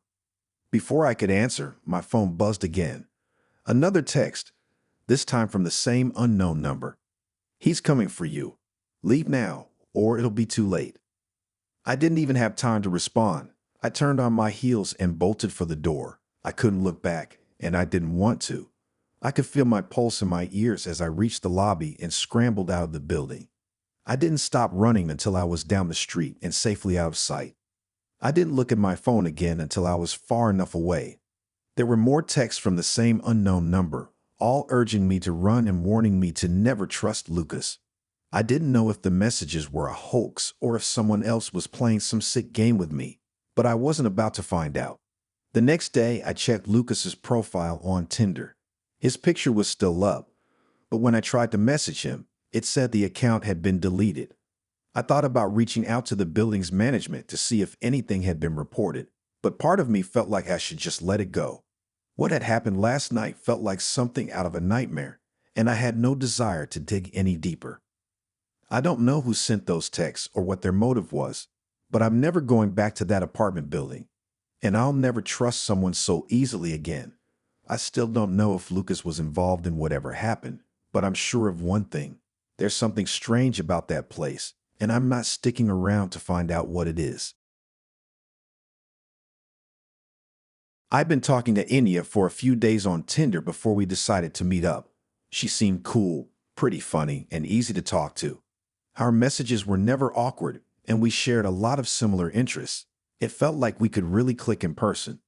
So, one evening, we agreed to meet up for coffee. Simple, low-key, and no pressure. I picked a quiet cafe downtown, the kind that's tucked away on a side street, with mismatched furniture and old vinyl records playing softly in the background. Perfect for an afternoon hangout. I got there early, like I always do, and grabbed a seat by the window, watching the world pass by while I waited. Enya showed up right on time. She looked just like her pictures, maybe even better in person, and we hit it off immediately. We talked about everything, work, movies, hobbies, and it felt completely natural. It didn't feel like a first date, but more like we were just two people who had been friends for a while. The conversation flowed effortlessly, and I started to feel pretty comfortable around her. The thing is, something strange happened. At one point, we were talking about our favorite TV shows, and I swear I saw her lips move, but I didn't hear anything. I thought I was just being weird, but it happened again. She was definitely speaking, but there was no sound. I looked at her, kind of confused, but she just smiled at me like everything was normal, like nothing had happened. I brushed it off, telling myself I was just tired or distracted. The date ended after a couple of hours and we said our goodbyes. Nothing unusual about that, just a typical, chill evening with good conversation. She seemed nice, and I was looking forward to seeing her again. As I walked to my car, I couldn't help but replay the odd moments in my head. I didn't want to read too much into it, so I decided to leave it alone. Maybe I was just overthinking things. That night, after I got home, I settled in and started scrolling through my phone. I checked my Tinder messages, saw that Inya had texted me. Just a quick thanks for the great time. Hope we can do it again soon. I smiled, feeling relieved that she had a good time too. Then I noticed something odd. A notification from WhatsApp. Inya had sent me an audio message. I thought it was a little strange, but I opened it anyway. Maybe she wanted to tell me something she forgot to mention earlier. I hit play, and at first all I heard was the sound of breathing. It was soft, steady, almost rhythmic. I'd assumed she had left the message by accident or was just playing around. But then a whisper followed the breathing. It was low, almost too soft to hear at first, but I recognized the voice immediately. It was Inya. I had so much fun tonight. Can't wait to do it again. I froze. My blood ran cold, and my stomach dropped. That was strange. The thing is, we never spoke out loud during the date. The whole time, everything had been normal, at least as far as I could tell. We'd been talking, but there was no whispering, no moments where she could have recorded something like that. It didn't make sense. I played the message again. Same breathing, same whisper. And again, each time it sent a little jolt through me, like my body was catching up to something I hadn't quite processed yet. There was no explanation for how the message even existed. She hadn't spoken to me that way during the date. Hell, we hadn't even had any awkward silences where something like that could have slipped through. It felt wrong. I could feel my heart rate increase. My first instinct was to text Inya and ask what the hell was going on, but something stopped me. A weird nagging feeling in the back of my mind told me not to. Instead, I stared at my phone, trying to figure out what to do next. I went through my messages with Inya again, looking for any clues. Everything seemed fine. She had texted me earlier in the day to confirm the date, and we had some lighthearted back and forth during our time together. I couldn't shake the eerie feeling that something was off, though. I wanted to believe it was just a weird coincidence. Maybe she'd been messing around with her phone when she sent the message, or maybe it was some kind of glitch. But that voice, that whisper, it sounded so real. It didn't sound like something that could have been added in post-production or edited. It sounded like it was coming from her, and that scared me. I thought about calling her, but the idea of hearing that whisper in real time made my stomach churn. So I did the only thing I could think of. I deleted the message. Maybe that would make it all go away. Maybe I could just move on and forget about it. But even as I hit delete, I knew that I wouldn't be able to forget it that easily. Something about it felt personal, like I wasn't supposed to hear it. I tried to get some sleep, but every time I closed my eyes, I saw that message replaying in my mind. The breathing, the whisper. It kept echoing, over and over again. When I finally drifted off, I had a dream about the date. Only in the dream, Inya wasn't the same. She was sitting there, still smiling, but she wasn't speaking aloud anymore. She was just breathing. And that whisper, it kept getting louder until I couldn't hear anything else. I woke up in a cold sweat, heart pounding. It was only a dream, or maybe it wasn't. I couldn't tell anymore. The line between reality and whatever the hell that was seemed blurred. The next morning, I woke up to a new message from Inya on WhatsApp. My phone buzzed beside me, and I almost didn't want to check it, but I did anyway. It was another audio message. My stomach twisted as I pressed play, my fingers trembling a little. This time, there was no breathing, no whisper, just silence. And then a message popped up. You heard me. That was it. My heart was racing as I stared at the screen. I couldn't reply. I couldn't even think straight. I had to get away from it. I blocked her number, deleted the app, and went through every precaution to make sure I wouldn't hear from her again. But I couldn't shake the feeling that she was still there, watching me, following me, somehow. I don't know what happened that night or why Enya sent those messages, but it was the last time I ever heard from her. I haven't been able to shake that whisper, though. It lingers in the back of my mind, and sometimes late at night, I swear I can still hear it. I had so much fun tonight. Can't wait to do it again. I've always been a bit cautious about online dating, but after a few bad dates and some ghosting, I figured I'd give it another shot. I met Hannah on Tinder, and we hit it off right away. Her profile was funny and refreshing, and we had a lot of things in common. We messaged back and forth for a few days before deciding to meet up at a cozy cafe downtown. The place was perfect, a little off the beaten path, but the kind of spot that felt warm and inviting. I showed up a little early, as I tend to do, and grabbed a seat by the window. It was a quiet night, and the streets were mostly empty except for the occasional car passing by. I could hear the soft hum of the cafe's music and the clink of cups from the baristas behind the counter. I liked this place. It had a calm vibe that put me at ease. I checked my phone, waiting for Hannah to text that she was on her way. I had been looking forward to this date all week. We talked about everything from our favorite movies to the dumbest things we'd done as kids. I was hoping this one would be different, hoping it'd be something real. As I checked the time, I saw a black van pull up across the street. It was parked oddly, right next to the curb, and the engine was running. I didn't think much of it at first, figuring it was just some random person waiting for someone, but there was something off about it. The van had no markings or decals on the side, just a plain, matte black color. It wasn't that unusual for a vehicle to be parked on a quiet street, but something about it stood out. It looked out of place. I brushed it off. Maybe I was just overthinking it. Still, I kept glancing over at the van every now and then. The engine hummed steadily, and I noticed there was no one inside. Not at first, anyway. About 20 minutes later, Hannah texted me, "Running a little late. Sorry. Be there in 5. That was fine. I wasn't in a rush. But as I looked back out the window, I saw the van doors had opened. Not the side door, but the back wide open. The interior was still dark, and there was no sign of anyone getting out. At this point, I was feeling a little weirded out. I'm not exactly paranoid, but that van was starting to get to me. I stood up and walked to the door of the cafe to stretch my legs while I waited. The weather was chilly for a late spring evening, but the fresh air felt nice against my face. Then, just as I was about to turn back inside, I saw Hannah walking up to the cafe. She had a big smile on her face, looking just like her pictures. I waved her over, and she waved back, almost running to the door to avoid the chill. "Hey, you made it," I said, feeling a little more at ease. "Yeah, sorry I'm late," she said as she stepped inside. "It's been a crazy day, but I'm glad we're finally here." "Don't worry about it," I said with a grin. I was just enjoying the view. She glanced over at the table where I was sitting.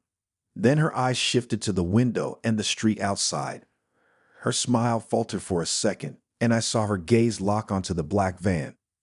For a moment, I thought maybe she was just noticing it for the first time, but the way her face changed threw me off. She went completely pale, and her eyes widened as she stared at the van. I didn't know what to make of it. "Is everything okay?" I asked, trying to sound casual, but my voice felt tight. She didn't respond right away. She just kept looking at the van, her face pale like a sheet. Her hands were trembling slightly as she fumbled with the strap of her bag. We need to go now," she said, her voice low and urgent. I raised an eyebrow. "What? Why? What's going on?" Her gaze snapped back to me, and she was clearly panicking. "I'm serious. We need to leave." She didn't give me a chance to respond before she turned and started walking toward the door. I followed her, my mind racing, unsure of what was happening. The sudden shift in her demeanor caught me off guard. She was usually so calm, so laid back, but now she seemed genuinely terrified. We stepped out of the cafe, and she looked around quickly before glancing back at me. "I told you, we need to go." I didn't understand what was going on, but I wasn't about to argue. I just nodded and followed her down the sidewalk. But as we walked, I couldn't help but glance back at the black van. And that's when I saw it. The doors to the van were wide open. The van was still running, but now there was no driver. My heart skipped a beat. For a moment, everything around me felt too quiet, too still. There was no one in the front seat, no one moving around inside. It was like the van had been waiting there for something or someone. I stopped in my tracks, staring at the empty vehicle. "Hey, what's going on?" I asked, trying to keep my voice steady. "What's up with the van?" But Hannah didn't stop walking. She was practically sprinting now, her shoes clicking against the pavement. I kept up with her, but I couldn't shake the feeling that something was wrong. "We can't stay here. They're watching us," she said, her voice shaking. "Who is? Who's watching us?" I asked, confused. I felt like I was missing something important, but my mind couldn't put the pieces together. Hannah didn't answer. Instead, she grabbed my arm, tutting me toward the parking lot at the end of the street. I kept glancing back, but the van remained still, silent, ominous. And then something happened that made my blood run cold. The doors of the van slammed shut. The engine revved, louder this time, and I could feel the weight of it. My eyes widened as I saw the van start to roll forward, just slightly, as if it were creeping closer. "We're not staying here," Hannah hissed. "Get in the car." I looked around, disoriented. We were too far from the cafe now, but the car wasn't far ahead. I could feel the hair on the back of my neck stand up. My pulse was racing, and a deep unease settled in my chest. We reached her car, and I was almost relieved to get inside. Hannah jumped in beside me, and without saying a word, she slammed the door shut. Her hands were trembling as she started the engine, and she didn't even look back at the van as she drove away. I turned around in my seat, looking through the rearview mirror, trying to see if the black van was following us. But there was nothing, just the street lights blurring past as we sped down the road. Hannah didn't say anything the entire drive. She kept her eyes focused straight ahead, gripping the steering wheel so tightly her knuckles were white. Finally, after what felt like an eternity, she spoke. "Don't worry, they won't follow us." I didn't understand what she meant. What had just happened? Why had she freaked out about a black van that wasn't even doing anything? And what did she mean by "they're watching us"? But before I could ask, she looked over at me with wide, panicked eyes. "You didn't see the man in the van, did you?" I shook my head, confused. "What man?" "I didn't see anyone." She was silent for a long time, but when she finally spoke again, her voice was barely above a whisper. "They were waiting for me, but I made sure they didn't get to you." And with that, I realized I didn't know who Hannah was, and I didn't know who was watching us. But one thing was for sure, nothing was ever going to be the same. I don't know what made me agree to meet up with Jordan that night. Maybe I was feeling adventurous, or maybe I just wanted to see if online dating could actually go right for once. Either way, I was hopeful. His profile was genuine, or at least it seemed that way. We'd spent a couple of days chatting about everything from our favorite movies to random conspiracy theories, and I was getting a good vibe. We decided to meet at a quiet little pub on the edge of town, the kind of place that didn't have a ton of foot traffic, but still served a solid pint of beer. It was cozy. Honestly, I liked it. Jordan showed up right on time, and he was even better looking than his pictures. That always feels like a good sign, right? The date went pretty well. No awkward silences, no weird tension. We talked, we laughed, and by the end of it, I was actually feeling excited to see him again. He was charming, easy to talk to, and surprisingly down to earth. After a couple of hours, he suggested we go back to this place to hang out for a bit. I figured, sure, why not? It had been a while since I'd been to someone's house after a first date, but I was feeling pretty comfortable with Jordan. I followed him to this car, and the drive to his house wasn't long. He lived in a quiet suburban neighborhood, the kind of place where you could easily blend in and never really get noticed. The house itself was pretty unremarkable, just a standard two-story with a well-kept lawn and a couple of potted plants by the door. Nothing special. As we stepped inside, I immediately felt the difference in energy. It wasn't a bad feeling exactly, but something about it was off. There was no real warmth to the place. The furniture was nice enough, but it looked like it hadn't been lived in for very long. The walls were bare, except for a couple of random framed pictures that didn't seem to fit the room's vibe. It was as though someone had just moved in and didn't bother to make the space their own. I shrugged it off. Maybe Jordan just wasn't big on decorating. We sat down on the couch, and Jordan went to grab some drinks from the kitchen. As he walked away, I glanced around, letting my eyes wander over the odd decor. That's when I noticed something strange. A door at the end of the hallway. It was solid wood, a dark color, but there was something about it that fell off. The door didn't match the rest of the house. It was almost too perfect. It didn't have any visible handles or knobs. Just a simple slab of wood, unassuming at first glance, but something about it didn't sit right with me. Before I could think too much about it, Jordan came back with a couple of beers, and we sat down to talk some more. The conversation flowed easily, and soon, I had completely forgotten about the weird door at the end of the hall. That is, until I heard it. A thump. It was muffled, but it was unmistakable. A solid, heavy thud coming from the other side of the door. I froze, my hand pausing midair as I took a sip of beer. I looked over at Jordan, who didn't seem to notice at all. He was still talking, but his words were lost on me as my focus shifted to the door. Thump. Another one, louder this time. It made the walls vibrate slightly. I could feel it in the pit of my stomach, like something was wrong, something that shouldn't be happening. My heart started to race, and I tried to act normal, like I hadn't just heard something I really shouldn't have. But the tension in the room was suddenly palpable. I felt like I had to ask, even though I wasn't sure I wanted to hear the answer. What's that noise? I asked, my voice just a little too high. Jordan didn't even flinch. He just turned his head, gave me a small smile, and shrugged as if it were the most casual thing in the world. Oh, don't worry about it, he said, his tone light, almost too light. The last one stopped making noise after a few days. It's nothing. I stared at him, trying to process what he just said. The last one. What the hell did that mean? And who or what was making those thumping noises? You're not, worried? I asked, my voice shaky despite my best efforts to stay calm. He chuckled, a little too forced for my liking, and shook his head. Nah, you get used to it. It's been happening for a while. Don't worry. It's just, he paused, his smile turning into something more strained. It's not a big deal. I tried to keep my face neutral, but everything in me screamed to get up and leave. There was something deeply unsettling about his response. It was too calm, too rehearsed, and the more I thought about it, the more I realized that he didn't actually answer my question. What the hell was on the other side of that door?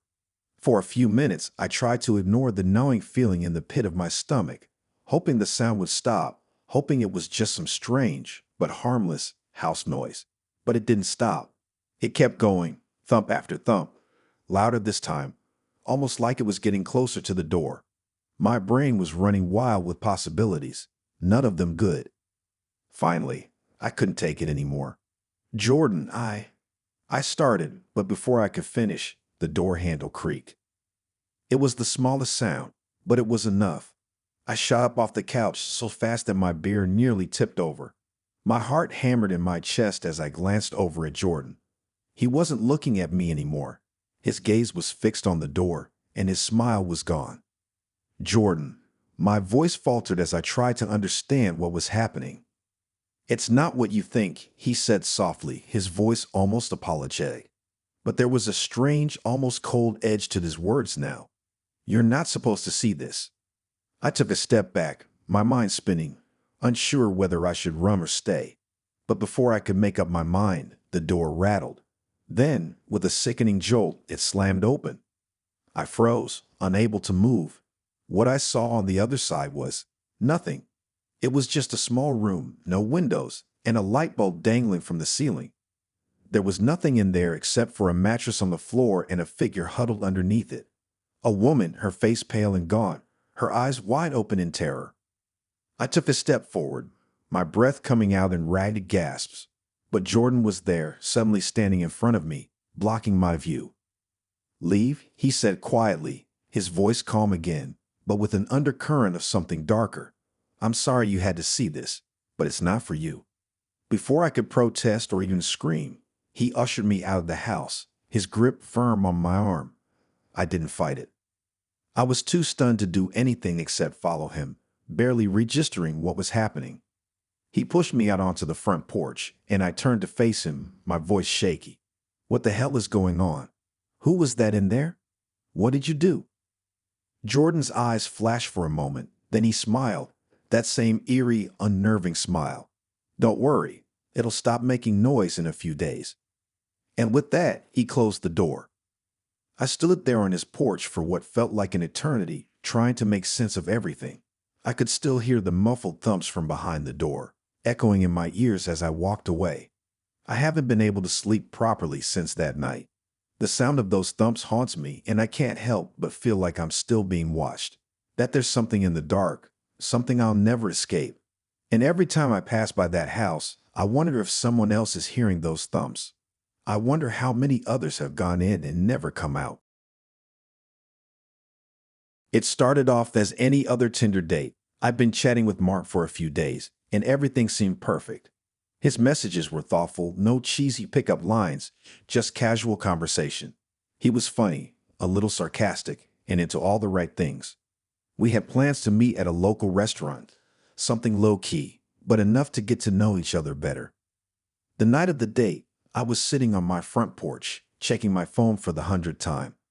I'd already picked out an outfit I thought was cute, but not too try-hard, and I was feeling okay. Nervous, but excited. I'm always nervous before meeting someone new, even if we've been talking for a while. Then my phone buzzed. The text read, "I'm outside." I felt a flutter in my stomach, more from excitement than nerves this time. I stood up, grabbed my bag, and made my way down the porch steps to the street. The car was already there, a black sedan, parked right across the road. It was the type of car that looked pretty normal, nothing fancy, but still sleek enough to make me feel like I was about to have a nice, comfortable night. I didn't think much of it when the window rolled down and I saw the driver. He was wearing a black hoodie and dark sunglasses, but the headlights from the street lamp above illuminated his face just enough for me to see that he wasn't Mark. The driver gave me a quick nod, so I opened the door and slid in. "Hey there," I said, trying to be upbeat, hoping the first impression was good. "Are you Mark's driver?" He glanced at me, his eyes hidden behind the dark shades. "Yeah," he replied, his voice muffled by the soft hum of the car's engine. "He's running a little late. I'm just picking you up for him." I raised an eyebrow, but didn't think much of it. Maybe Mark had just gotten caught in traffic. It wasn't unusual to have a driver pick you up if you had a late night plan. I buckled my seatbelt and settled in. The car smelled like leather and something faintly sweet, like vanilla. Halfway down the road, my phone buzzed again. It was a message from Mark. "Sorry, running late. Be there soon. Hope you're not bored waiting." I smiled at the text and glanced over at the driver, who didn't seem to be paying attention to me. He was focused on the road, his hands gripping the steering wheel tightly. But his silence made me feel a little uneasy. I didn't know why. It was just the kind of quiet you don't expect from someone giving you a ride. I typed out a quick reply to Mark, "No worries, I'm good," and was about to send it when I felt the locks click. The sound was soft, but unmistakable. The unmistakable click-click of the doors locking. I froze, my finger hovering over the screen. My pulse started to speed up, and a little knot formed in my stomach. I wasn't sure why, but something in my gut told me something was off. I stared at the driver's profile, trying to gauge his reaction. He wasn't looking at me, but there was a sudden tension in the way he held the wheel, like his muscles were tight, like he was waiting for something. The car sped up, and the streetlights outside blurred as we passed. I tried to distract myself by checking my phone again. Maybe this was just some weird thing where I was overthinking it. But when I unlocked my phone, I saw another text from Mark. "Sorry, I'm actually running even later than I thought. Just hang tight. I'll be there soon." My throat went dry. I glanced at the driver, who had barely moved. His hands were still gripping the wheel, his posture rigid, but his eyes, those sunglasses, didn't seem to move. It was like he was waiting for something or someone. I shook the feeling off and tried to relax, telling myself it was probably nothing. I couldn't be paranoid. But then the car took a sudden sharp turn. We weren't heading toward the restaurant anymore. "Where are we going?" I asked, my voice strained, trying to sound casual. The driver didn't answer. He didn't even acknowledge my question. I swallowed, trying to keep my panic from rising. Was this a joke? Was Mark playing some weird trick on me? But then why would the driver lock the doors? I texted Mark again, this time feeling the weight of the situation sinking in. "Are you sure you're coming? I think something's wrong." The driver didn't glance at me, but his grip on the steering wheel tightened. We were getting further from town. The streetlights outside grew fewer, and the buildings started to thin out. My phone buzzed again, and I jumped, almost dropping it. "Just stay calm. I'm almost there. Promise. Just stay in the car." That was weird. It was like he knew I was starting to panic. The "just stay in the car" part felt like an order, not a suggestion. I reached for the door handle, my heart hammering in my chest. I couldn't sit there anymore. I had to get out. I tugged on the handle, but the door didn't budge. I yanked harder, then harder again, but it was locked. I looked up at the driver. His face was still hidden behind the sunglasses, but I could see the faint outline of his lips curling into a small, almost imperceptible smile. My skin crawled. I tried again, rattling the door with both hands now. "Let me out." My voice shook, but I couldn't control it. The car slowed down. It wasn't a normal stop, like stopping at a red light or a stop sign. No, this was calculated. We were pulling into some empty parking lot, and all I could see around us were industrial buildings that were dark and deserted. "Where are we?" I demanded, my voice panicked now, cracking with fear. The car stopped completely, the engine humming softly as the air grew still. I glanced at the driver one last time, but he didn't even look at me. He just kept staring straight ahead. Finally, the car door clicked open. I froze. I didn't know what to do. But then the driver, still silent, twisted his body slightly toward me, enough that I could see the outline of his expression. He grinned. It wasn't a friendly grin. It was wide, too wide, like a sick joke. I didn't wait for him to say anything else. I shoved open the door with everything I had, slamming it behind me and running into the night. I didn't look back. I ran down the parking lot toward the street, not caring about where I was going anymore. I didn't even care if Mark was still coming or not. I just wanted out. I kept running until I reached the main road, and I flagged down the first car I saw. I didn't care who they were. I just needed help. I didn't stop running until I was safely inside the first store I saw. I locked the door behind me and sat down, trembling. My heart was still racing. It wasn't until later, when I checked my phone again, that I saw another text from Mark. "Where did you go?" "I'm outside." I couldn't even bring myself to respond. I don't know who was in that car, but I'll never forget the feeling of being trapped in it. And I'll never forget that grin. I was excited about this date. I'd been talking to Taylor on and off for a couple of weeks, and we had finally agreed to meet up in person. Their messages were witty and clever, the kind of banter that always made me smile, and they seemed like someone I could actually connect with. We picked a restaurant that was a little off the beaten path, a small place with dim lighting and a cozy atmosphere, the kind of place where you could hear yourself think. I showed up a few minutes early, my heart racing with a mix of excitement and nerves. I liked Taylor from our chats, but you never really know how things are going to play out when you meet someone face to face. I didn't want to get my hopes up, but I couldn't help it. Taylor arrived right on time, and I was immediately relieved. They looked just like their photos, down to earth, easygoing, and really attractive. We greeted each other with a hug, and they gave me a genuine smile. "Hey, it's good to finally meet you in person," Taylor said, their voice calm, friendly. "Yeah, you too," I replied, feeling my nerves ease. "This place looks great." We were seated at a cozy booth by the window, and I couldn't help but feel the warmth of the space, soft music playing, the low hum of conversations around us. Everything seemed perfect. For a few moments, we just talked about mundane things, work, hobbies, music. It felt like any other date. I was relieved that it wasn't awkward, that we seemed to click. But then something started to feel off. As I was mid-sentence, I noticed a couple at the table next to us. The woman was smiling, but not just any smile. Her grin was too wide, too much. She wasn't laughing or reacting to something. She was just staring at us, her eyes unblinking, with a smile that made my skin crawl. I tried to brush it off, thinking it was just my imagination.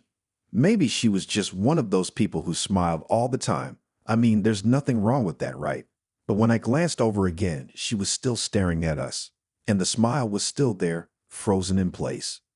I felt my stomach drop, but before I could say anything, Taylor noticed too. They shifted in their seat, and their gaze flicked to the woman for a moment before quickly looking away. "Just ignore it," Taylor murmured, low enough that only I could hear. "It happens sometimes." I frowned, confused. "What do you mean?" But Taylor didn't answer. Instead, they gave a tight-lipped smile and redirected the conversation, as if nothing was wrong. The tension in the air thickened, but I tried to shake it off. Maybe it was just some strange social thing. Maybe the woman was having a weird night. But then it happened again. This time it was a man in the corner, sitting alone with a drink in his hand.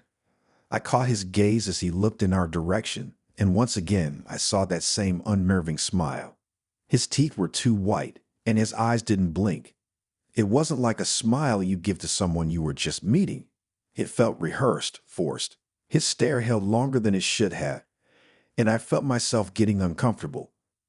I glanced at Taylor, who looked unfazed. They weren't reacting to the man at all, just talking as if everything was normal. But I could tell their muscles were tense, their movements a little more controlled. I had to ask, even though I wasn't sure if I really wanted the answer. "Is this normal?" My voice felt small, almost like I didn't want to admit how unsettled I was. Taylor paused, then lowered their voice even further, leaning closer to me. "No, it's not. But we have to keep going.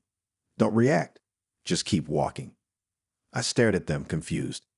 "Keep walking? What are you talking about?" Taylor's expression darkened just a fraction. "They can smell fear." I didn't know if they were joking or if they were serious, but something in their eyes told me they weren't joking. My pulse quickened, but I did my best to shake it off. It had to be a weird joke, right? But then it kept happening. The more I looked around, the more I saw people staring at us. At first, it was just a few isolated glances, but soon it was everywhere. The waitress, who had been friendly earlier, was now smiling at us from across the room, her grin so wide it looked painful. A couple walked by our booth, both of them giving us that same wide, unblinking stare. I couldn't ignore it anymore. I felt trapped. I looked at Taylor, trying to gauge whether they were just messing with me, but their face had gone pale. "Taylor, what's going on? Why are they doing that?" Taylor's lips pressed together, their eyes flicking nervously toward the door. They didn't seem like they wanted to answer, but they couldn't ignore my frantic tone. "We need to leave, now." Before I could respond, Taylor stood up abruptly, their chair scraping harshly against the floor. Without a word, they turned toward the door. I stood up too, confused and disoriented, but following their lead. I couldn't ignore the stares anymore, the grins that followed us as we made our way toward the exit. It was like we were being hunted, like everyone in the restaurant knew something I didn't. But the worst part, it wasn't just inside the restaurant anymore.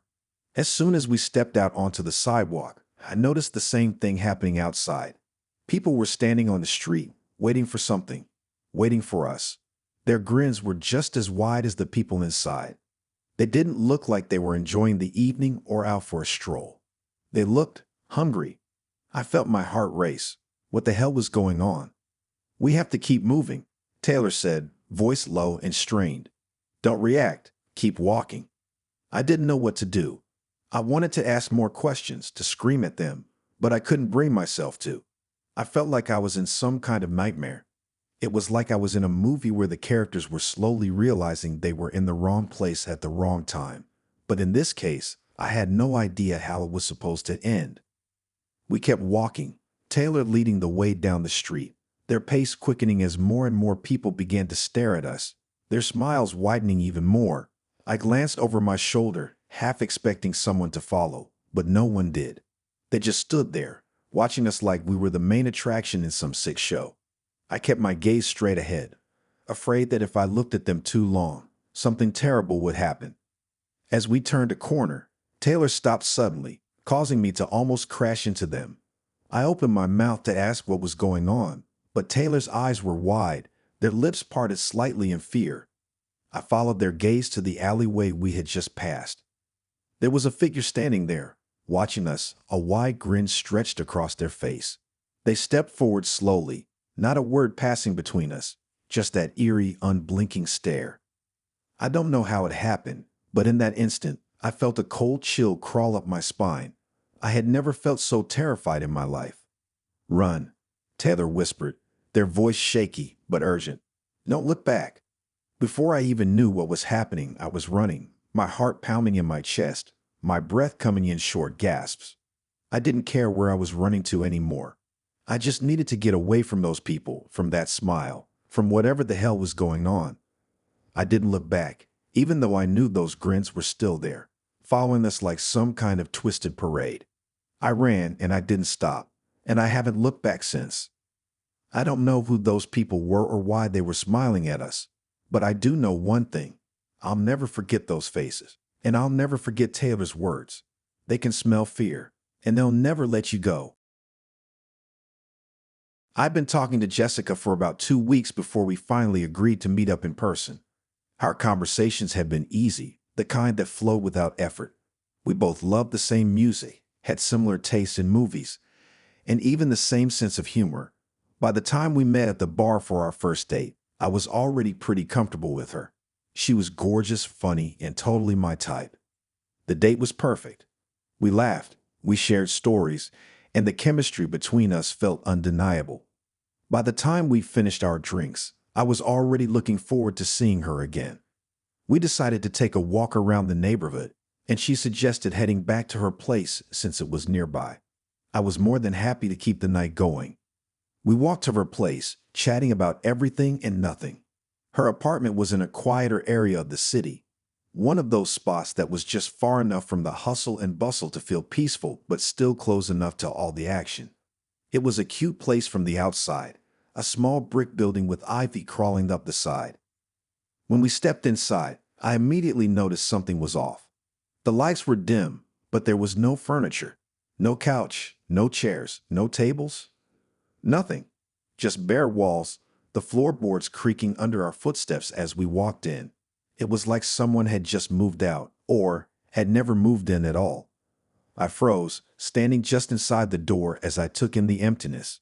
The only thing that was there was a small rug in the center of the room. I glanced over at Jessica, half expecting her to explain, but she just smiled at me, her eyes glinting with something I couldn't quite place. "What's going on?" I asked, my voice coming out a little more cautious than I intended. "Where's all your stuff?"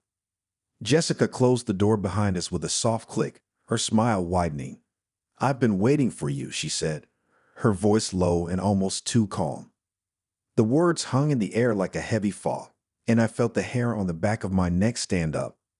My mind raced as I tried to make sense of what I was seeing. Maybe she had just moved in. Maybe she was in the middle of redecorating.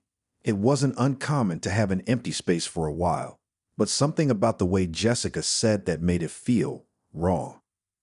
I took a slow step forward, my feet hesitant, but I couldn't shake the feeling of unease creeping up my spine. I tried to focus on her face, trying to reassure myself that I was just overthinking things. I don't get it." "What do you mean? You've been waiting for me?" I asked, my voice sounding more nervous now than I wanted it to. Jessica didn't respond right away. Instead, she took a step toward me, closing the space between us. Her movements were slow, deliberate, like she was savoring each step. Her eyes never left mine as she moved closer, her lips curling into that same smile, the kind that felt too wide, too controlled. I backed up a step, my mind racing for an explanation. I tried to keep my voice steady. I don't get it. Where's everything? Where are your things?" She finally spoke, her voice softer this time, almost like a whisper. "It's all gone now. I got rid of it all, everything except for what matters." My stomach churned as I glanced around the room again, looking for anything, any sign of life. There was nothing. No photos, no decorations, no personal touches. It was just a hollow shell. I tried to move toward the door, to make my way back to the safety of the street. But my legs felt heavy, like they were made of stone. Every instinct told me to leave to run, but I couldn't bring myself to turn away. Jessica stepped closer, her fingers brushing against my arm. Her touch was cold, colder than it should have been for a summer night. She leaned in, her breath brushing against my ear, and whispered, "I've been waiting for you, you know. I knew you'd come eventually."